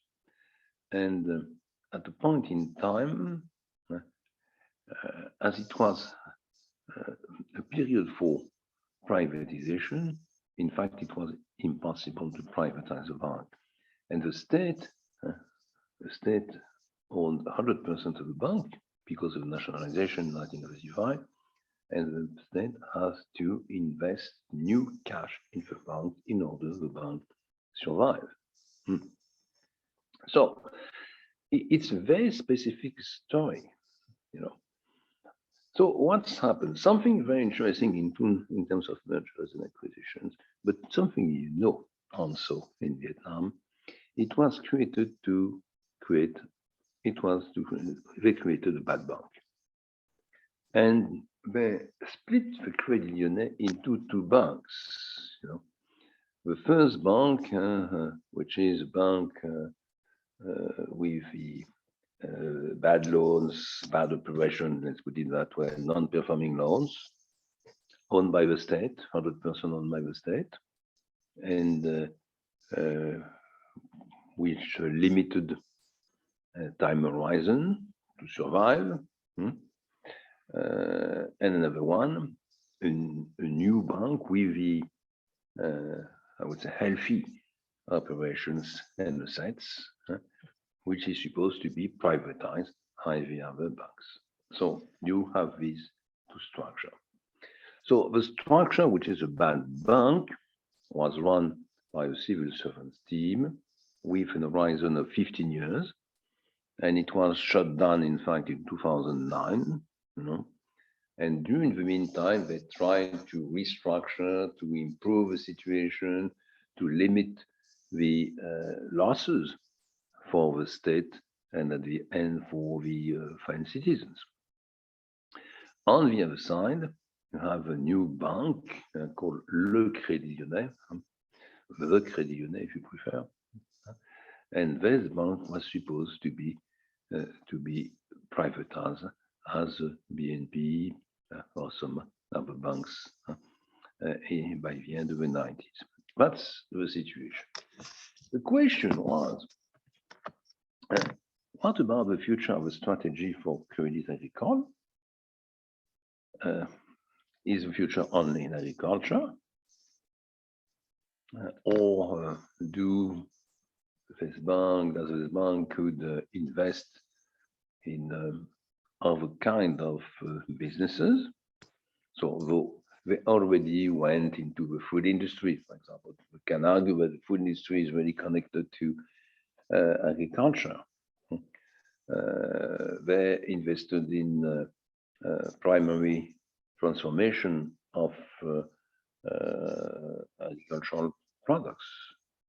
But the question was, is it possible for them to invest in the car industry or to invest in the pharmaceutical industry, for example?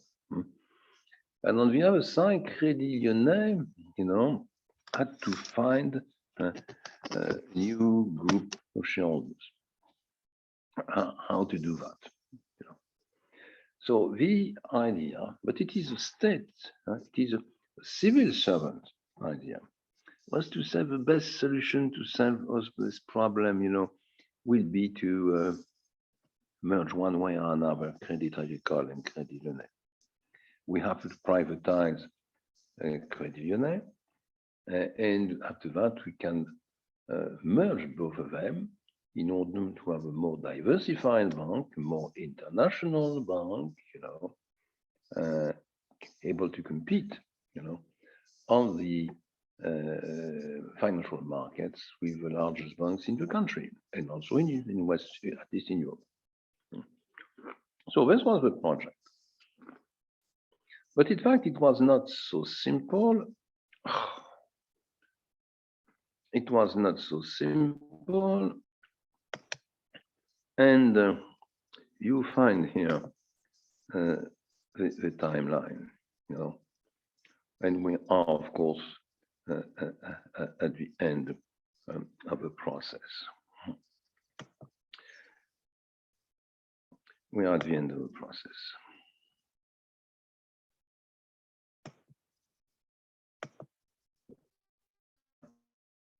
At the end of the process, in order to create this new bank. You have several steps. First, in 1999, Crédit Lyonnais was fully privatized. But it was very difficult to privatize this bank for not a very good image, And the state has to keep a large stake of a bank, about 30%, and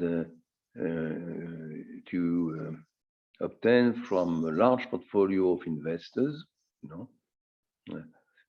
from them to buy 3, 4, 5%, something like that. So, the equity, total equity, was still in the hands, the power was still in the hands of the state, and the majority was split between insurance company, different banks in France, but also in other European countries. And the largest stake at the time, after the French state, was owned by Allianz, the number one insurance company in Europe, number one in Germany also. So that was this situation which occurred. Let's move to some other elements, just to summarize what's the description of what I did here.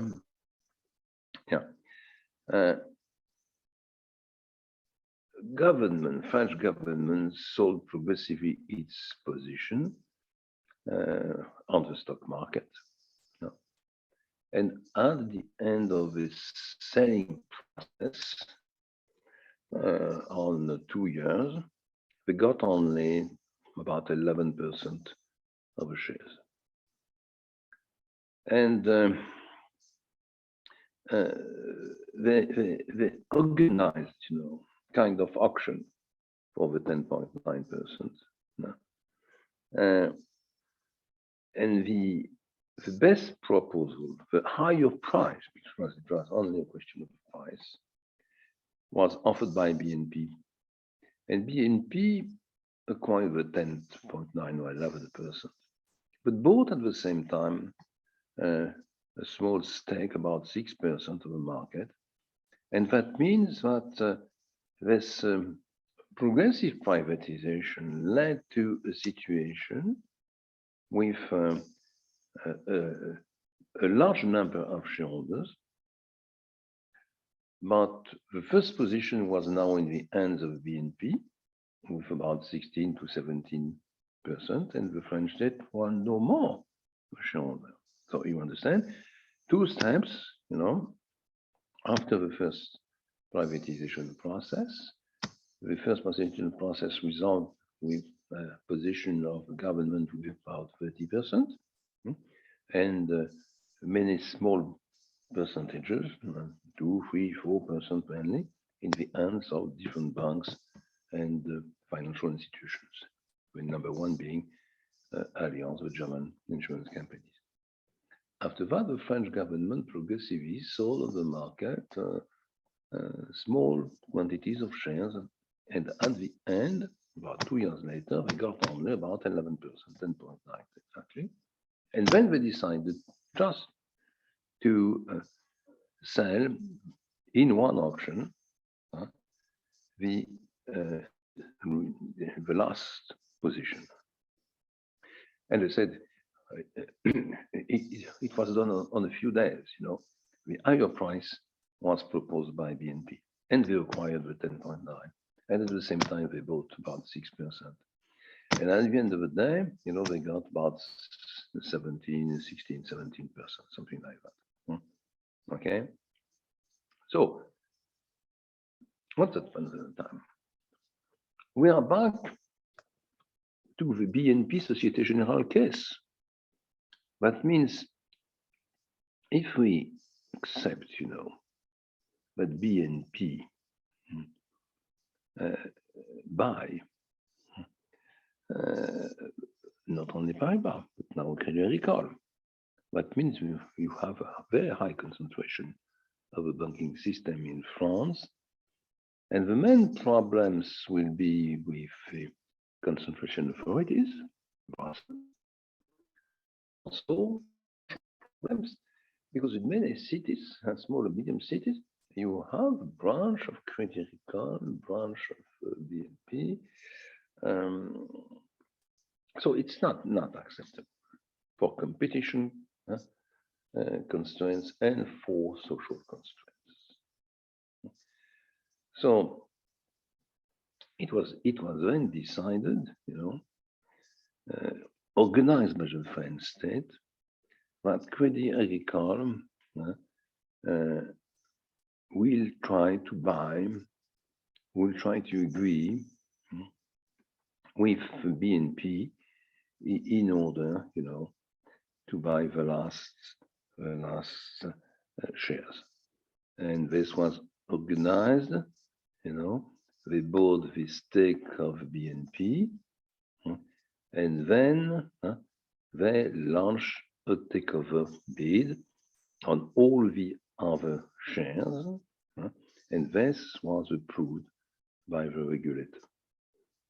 That means, if you analyze the situation, the French state didn't know exactly what he wanted, and didn't know how to try to reorganize, in fact, to restructure the French banking sector after the privatization and the difficulty, the bankruptcy of Crédit Lyonnais after the crisis of 1994. First, they used the traditional technique of a bad bank. And after the split between the non-performing loans and assets and the other ones, there was a bank which showed good return, good financial structure. They tried to sell that. It was very difficult to sell it. No confidence, right, to summarize. And they kept 30% in order to show that they were still there. And they obtained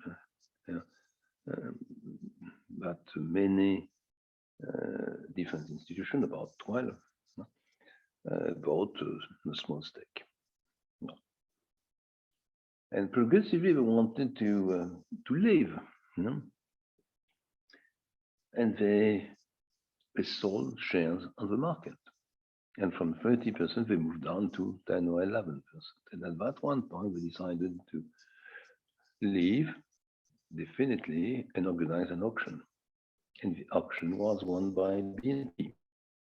Yeah. And the auction was won by BNP, but this is not what the state was waiting. And in fact, the fact it was won by BNP is explained by the structure of Crédit Lyonnais and Crédit Agricole, of Crédit Agricole and BNP. BNP is a centralized bank. There is a CEO, there is a board, and they can decide in a few hours what they do. They make an offer, they don't make an offer, how much we propose, and so on. Crédit Agricole is much more complex with the structure I try to explain. They have to discuss in the central headquarters in Paris, managers, it's many managers. They make a proposal, but the proposal has to be accepted by the what we call the political power in the bank. It means the shareholders of the 21 bank.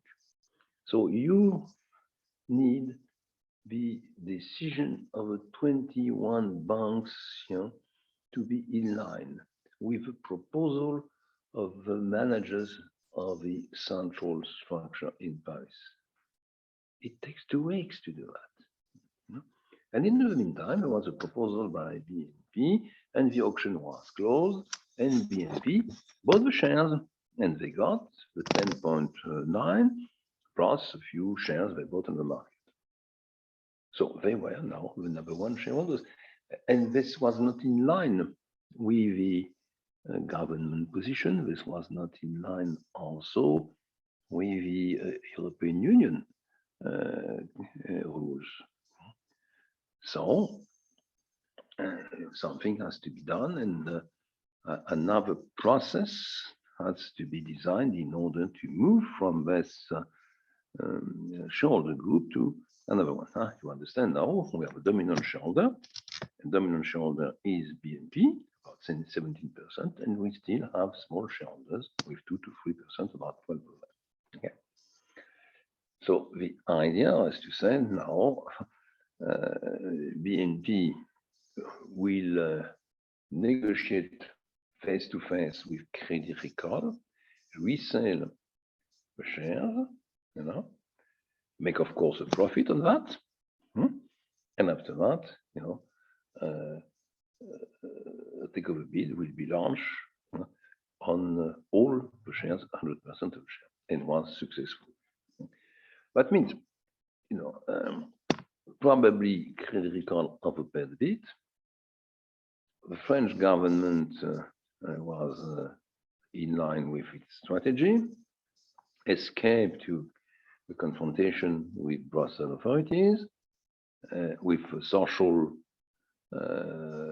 mess in the banking system because of layoffs. And we have a new player in the country based on Crédit Agricole, became the owner of Crédit Agricole and Crédit Lyonnais, and they have paid a high price.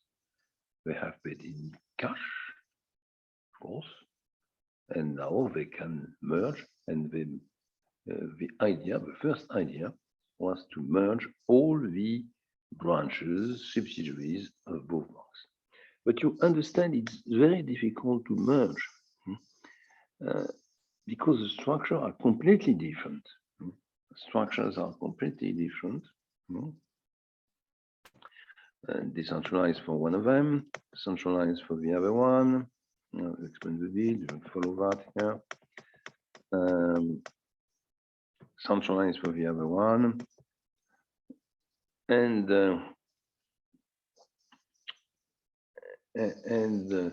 they had also to think, that's what I explained yesterday, that the brands were very strong, very different, and that customers, mainly of the retail bank of Crédit Lyonnais, did not want to become customers of Crédit Agricole. So it was decided by the headquarters in Paris of Crédit Agricole, the centralized structure will become the holding structure of Crédit Lyonnais. And after that, Crédit Lyonnais will be, in fact, split into two parts. The non-retail activity will be kept separately of the retail activities.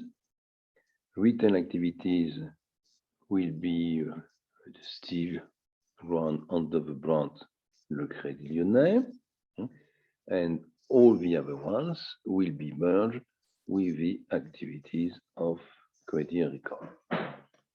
That means you have an acquisition followed by a split of Crédit Agricole and the merger of the non-retail activities of Crédit Agricole with the non-retail activities of Crédit Lyonnais.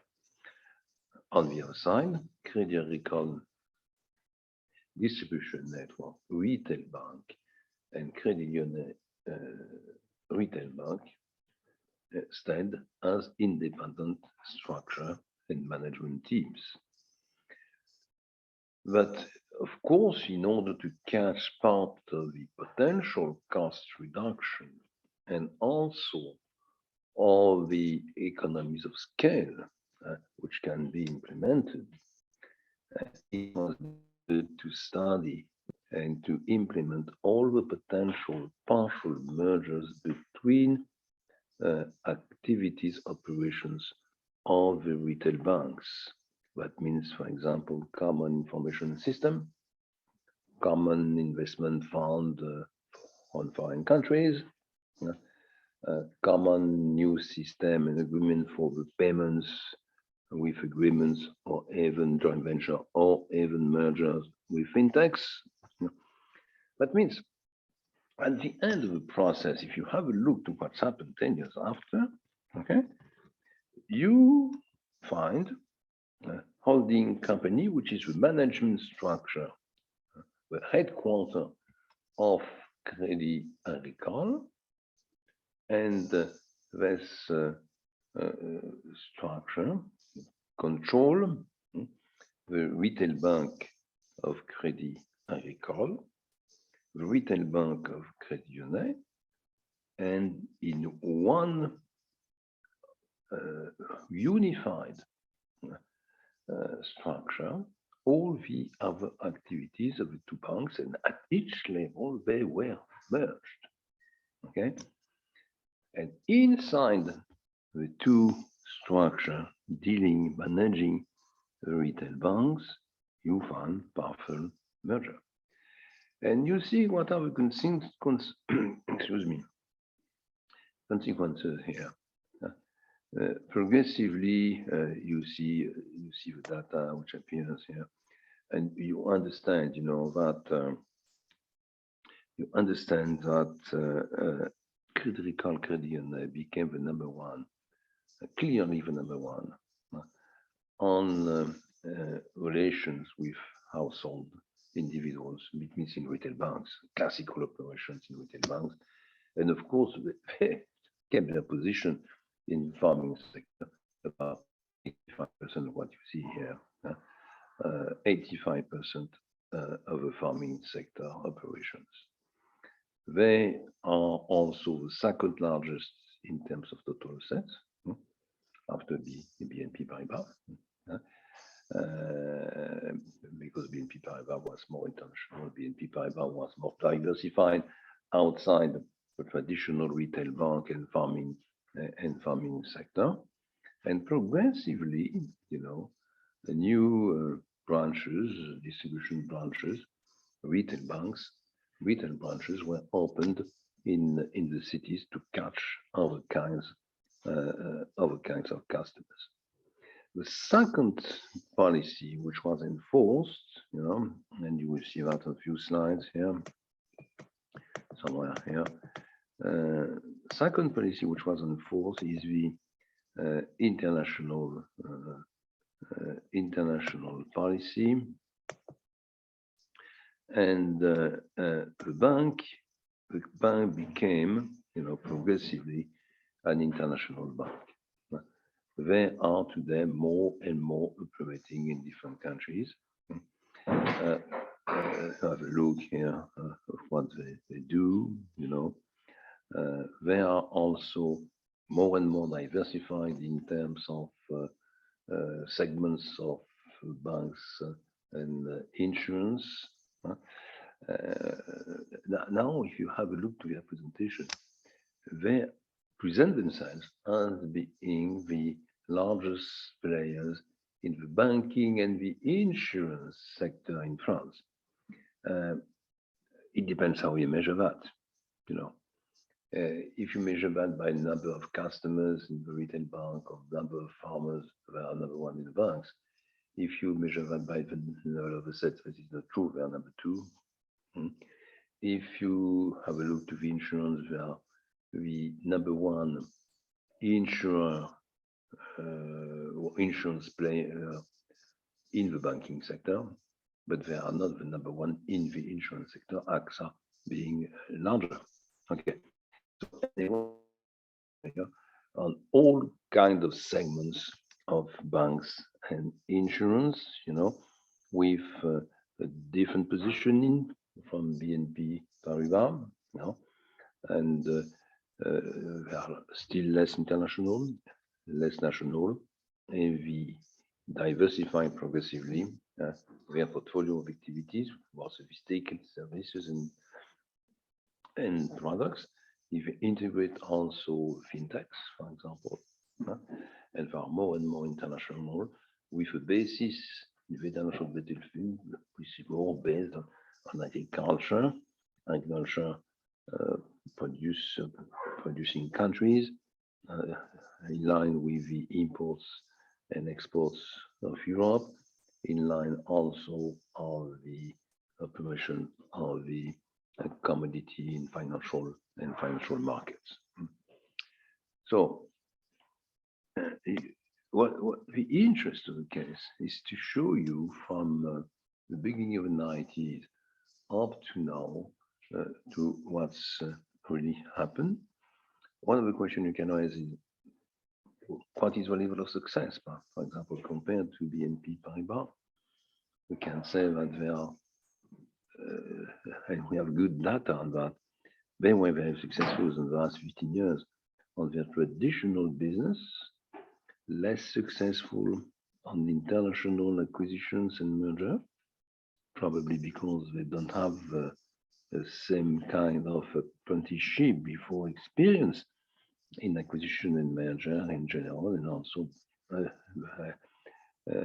international experience was more limited, even if it was all for Crédit Lyonnais, more limited than the one of BNP Paribas.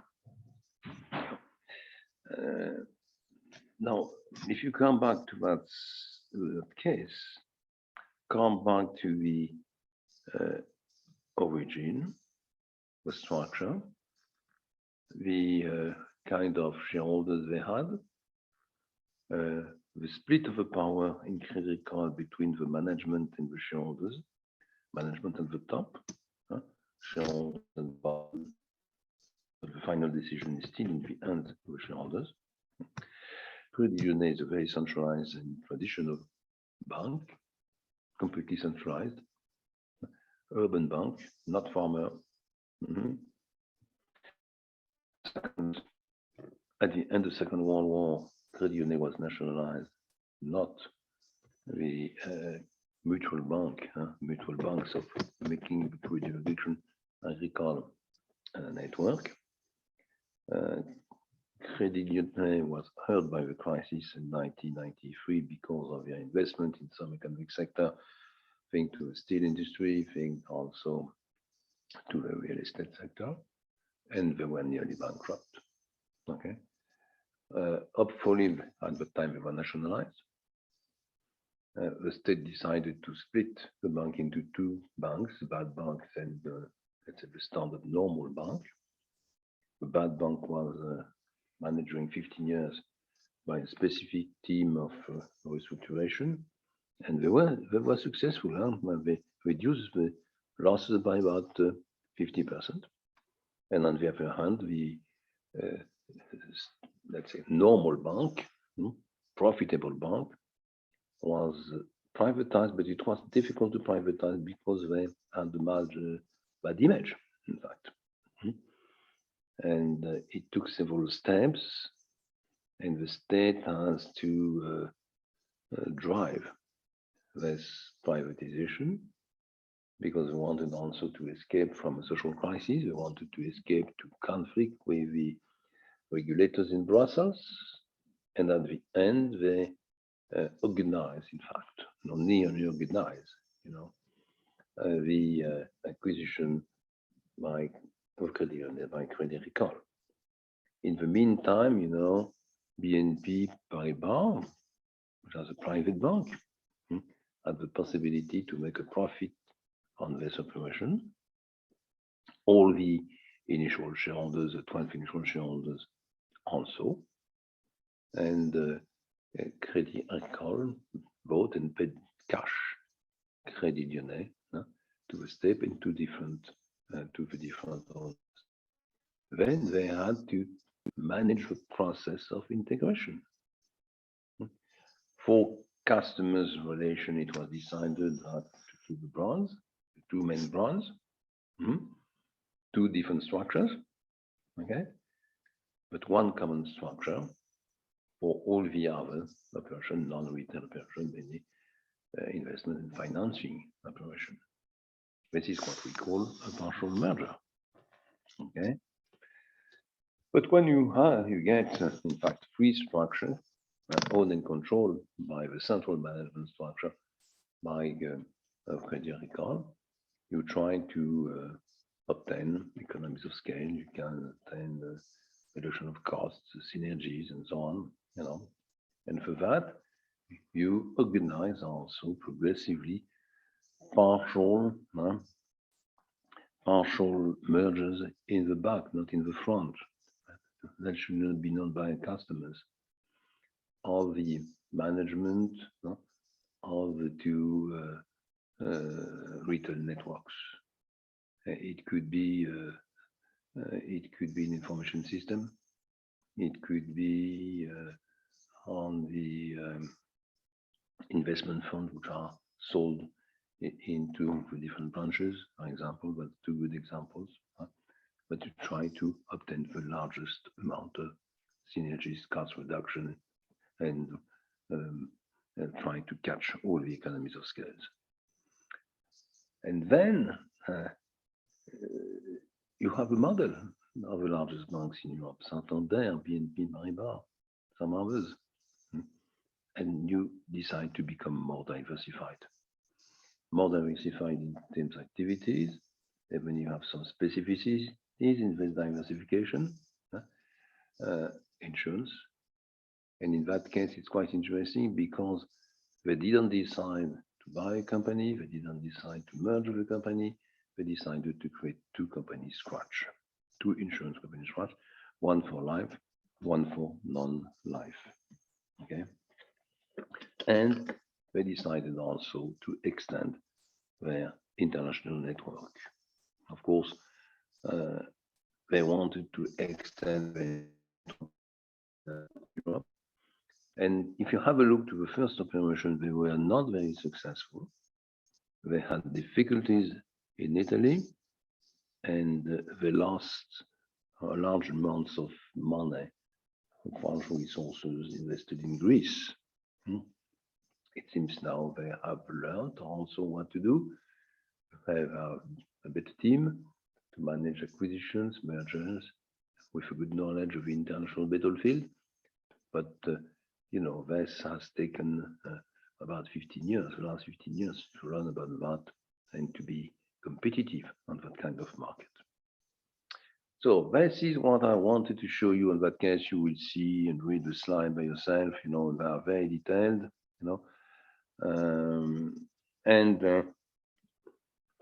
I finished with the banking system. I wanted to offer you, remember my two sets of short slides yesterday. 4 examples. HSBC how to enter the continent and why to become a player on the continent, how to do that, how to succeed, how to be profitable for 10 years, and then, because probably we were not so clear on the strategy to run and to apply, and also because the management teams were not adapted, they don't have a background to do that.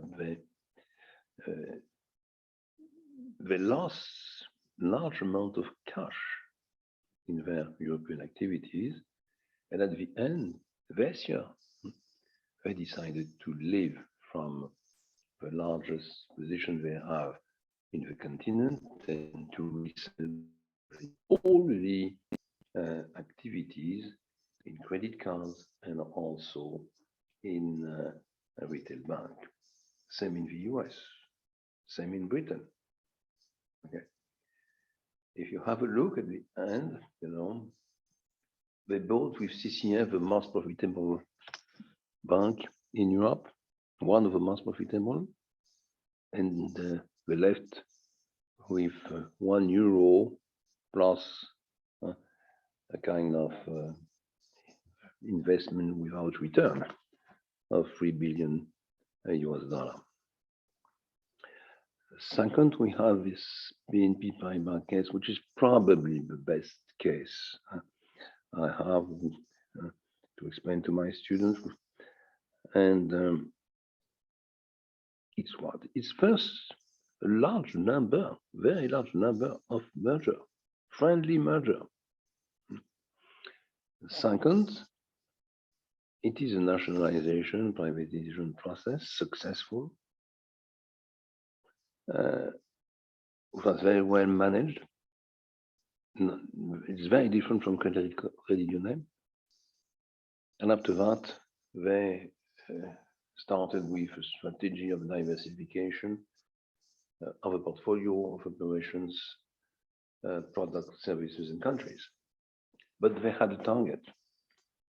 They wanted to be the number one in Europe, and to become the number one in Europe, you don't need to be number one in all the countries. You need to be number one in a few large markets. And we started with France, of course, followed by Italy, Belgium, Luxembourg, and now Poland. And they are also invested in countries around, mainly around the Mediterranean, with an experience was an opportunity sized in the western part of the US. If you have a look, they made and they use all kinds of operations to concentrate, of course, mergers, largest percentage. But hostile offline, they were able to run very complex tools. They were able also to seize an opportunity in Italy after the decision of the central bank on BNL and to launch a takeover bid after negotiations, which brought them 48% of the target. And probably their best experience, was a 40s one. It's like when you won the war without having one person dead, you just find an opportunity. The enemy is dead before the beginning of the battle.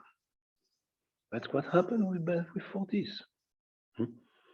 They tried to grow quicker than they could manage. And the level of risk was high in front of market crisis, and were unable to refinance, no liquidity. Bank without liquidity is dead, as we said.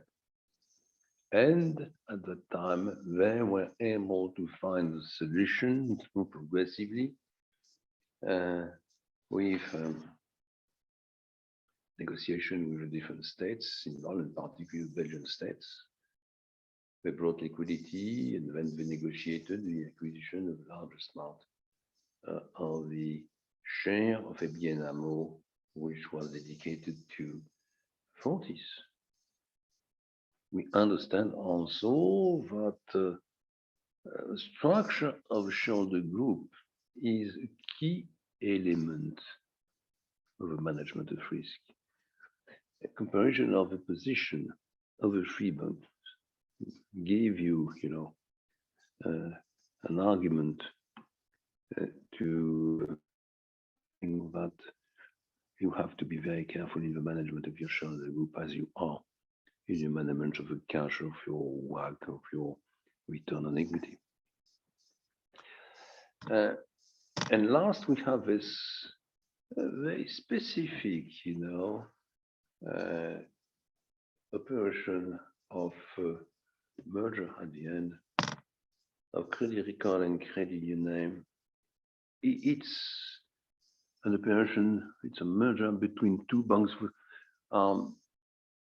with different history, different structure, different strategy, different customers, different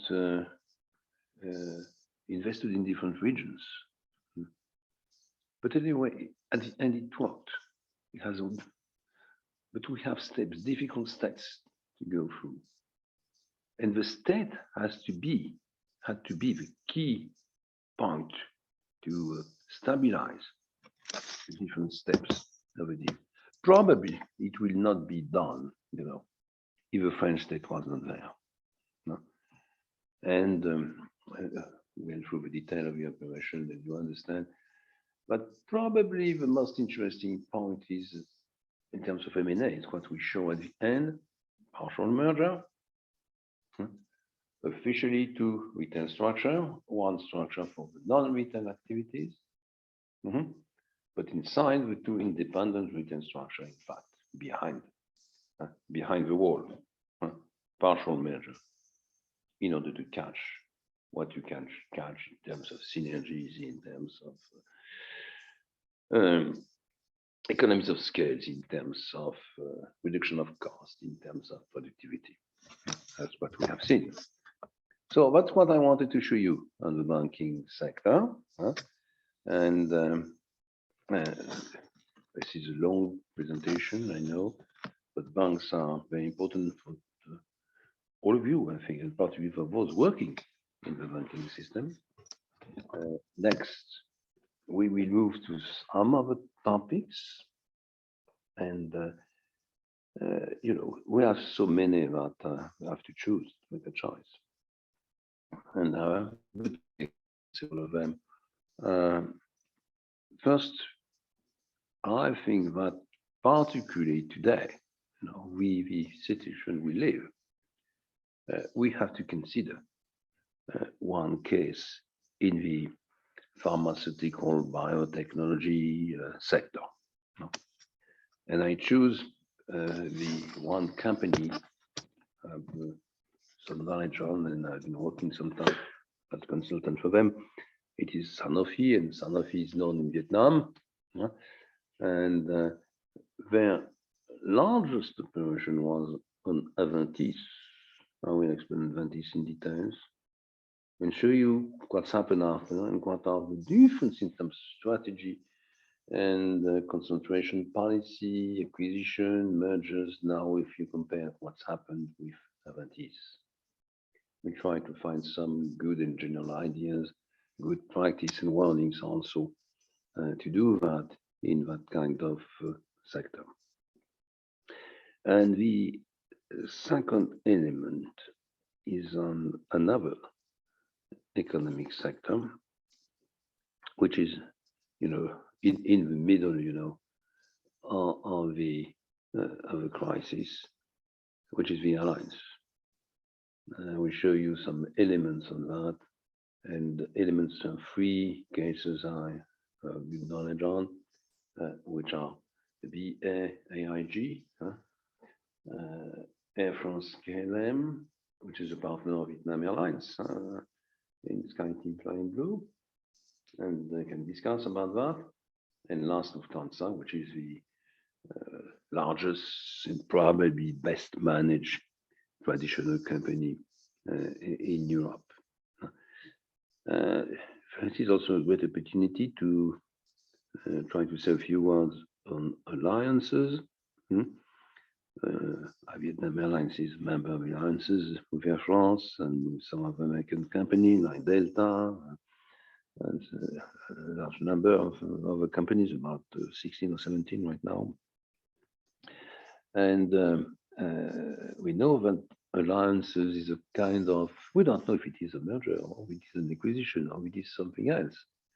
It's part of the concentration problem or concentration topic, you know, with joint ventures, with splits and disinvestment and so we have a good opportunity to say a few words on that. And we'll do that by tomorrow, because we meet again tomorrow morning. Yeah, it's to be tomorrow morning for me. Yeah? It's 8 a.m. for me on Saturday. It will be 2 p.m. for you in the afternoon, because we have 6 hours difference, because it is winter right now, at least for Europeans. You have only one time, which is a better solution.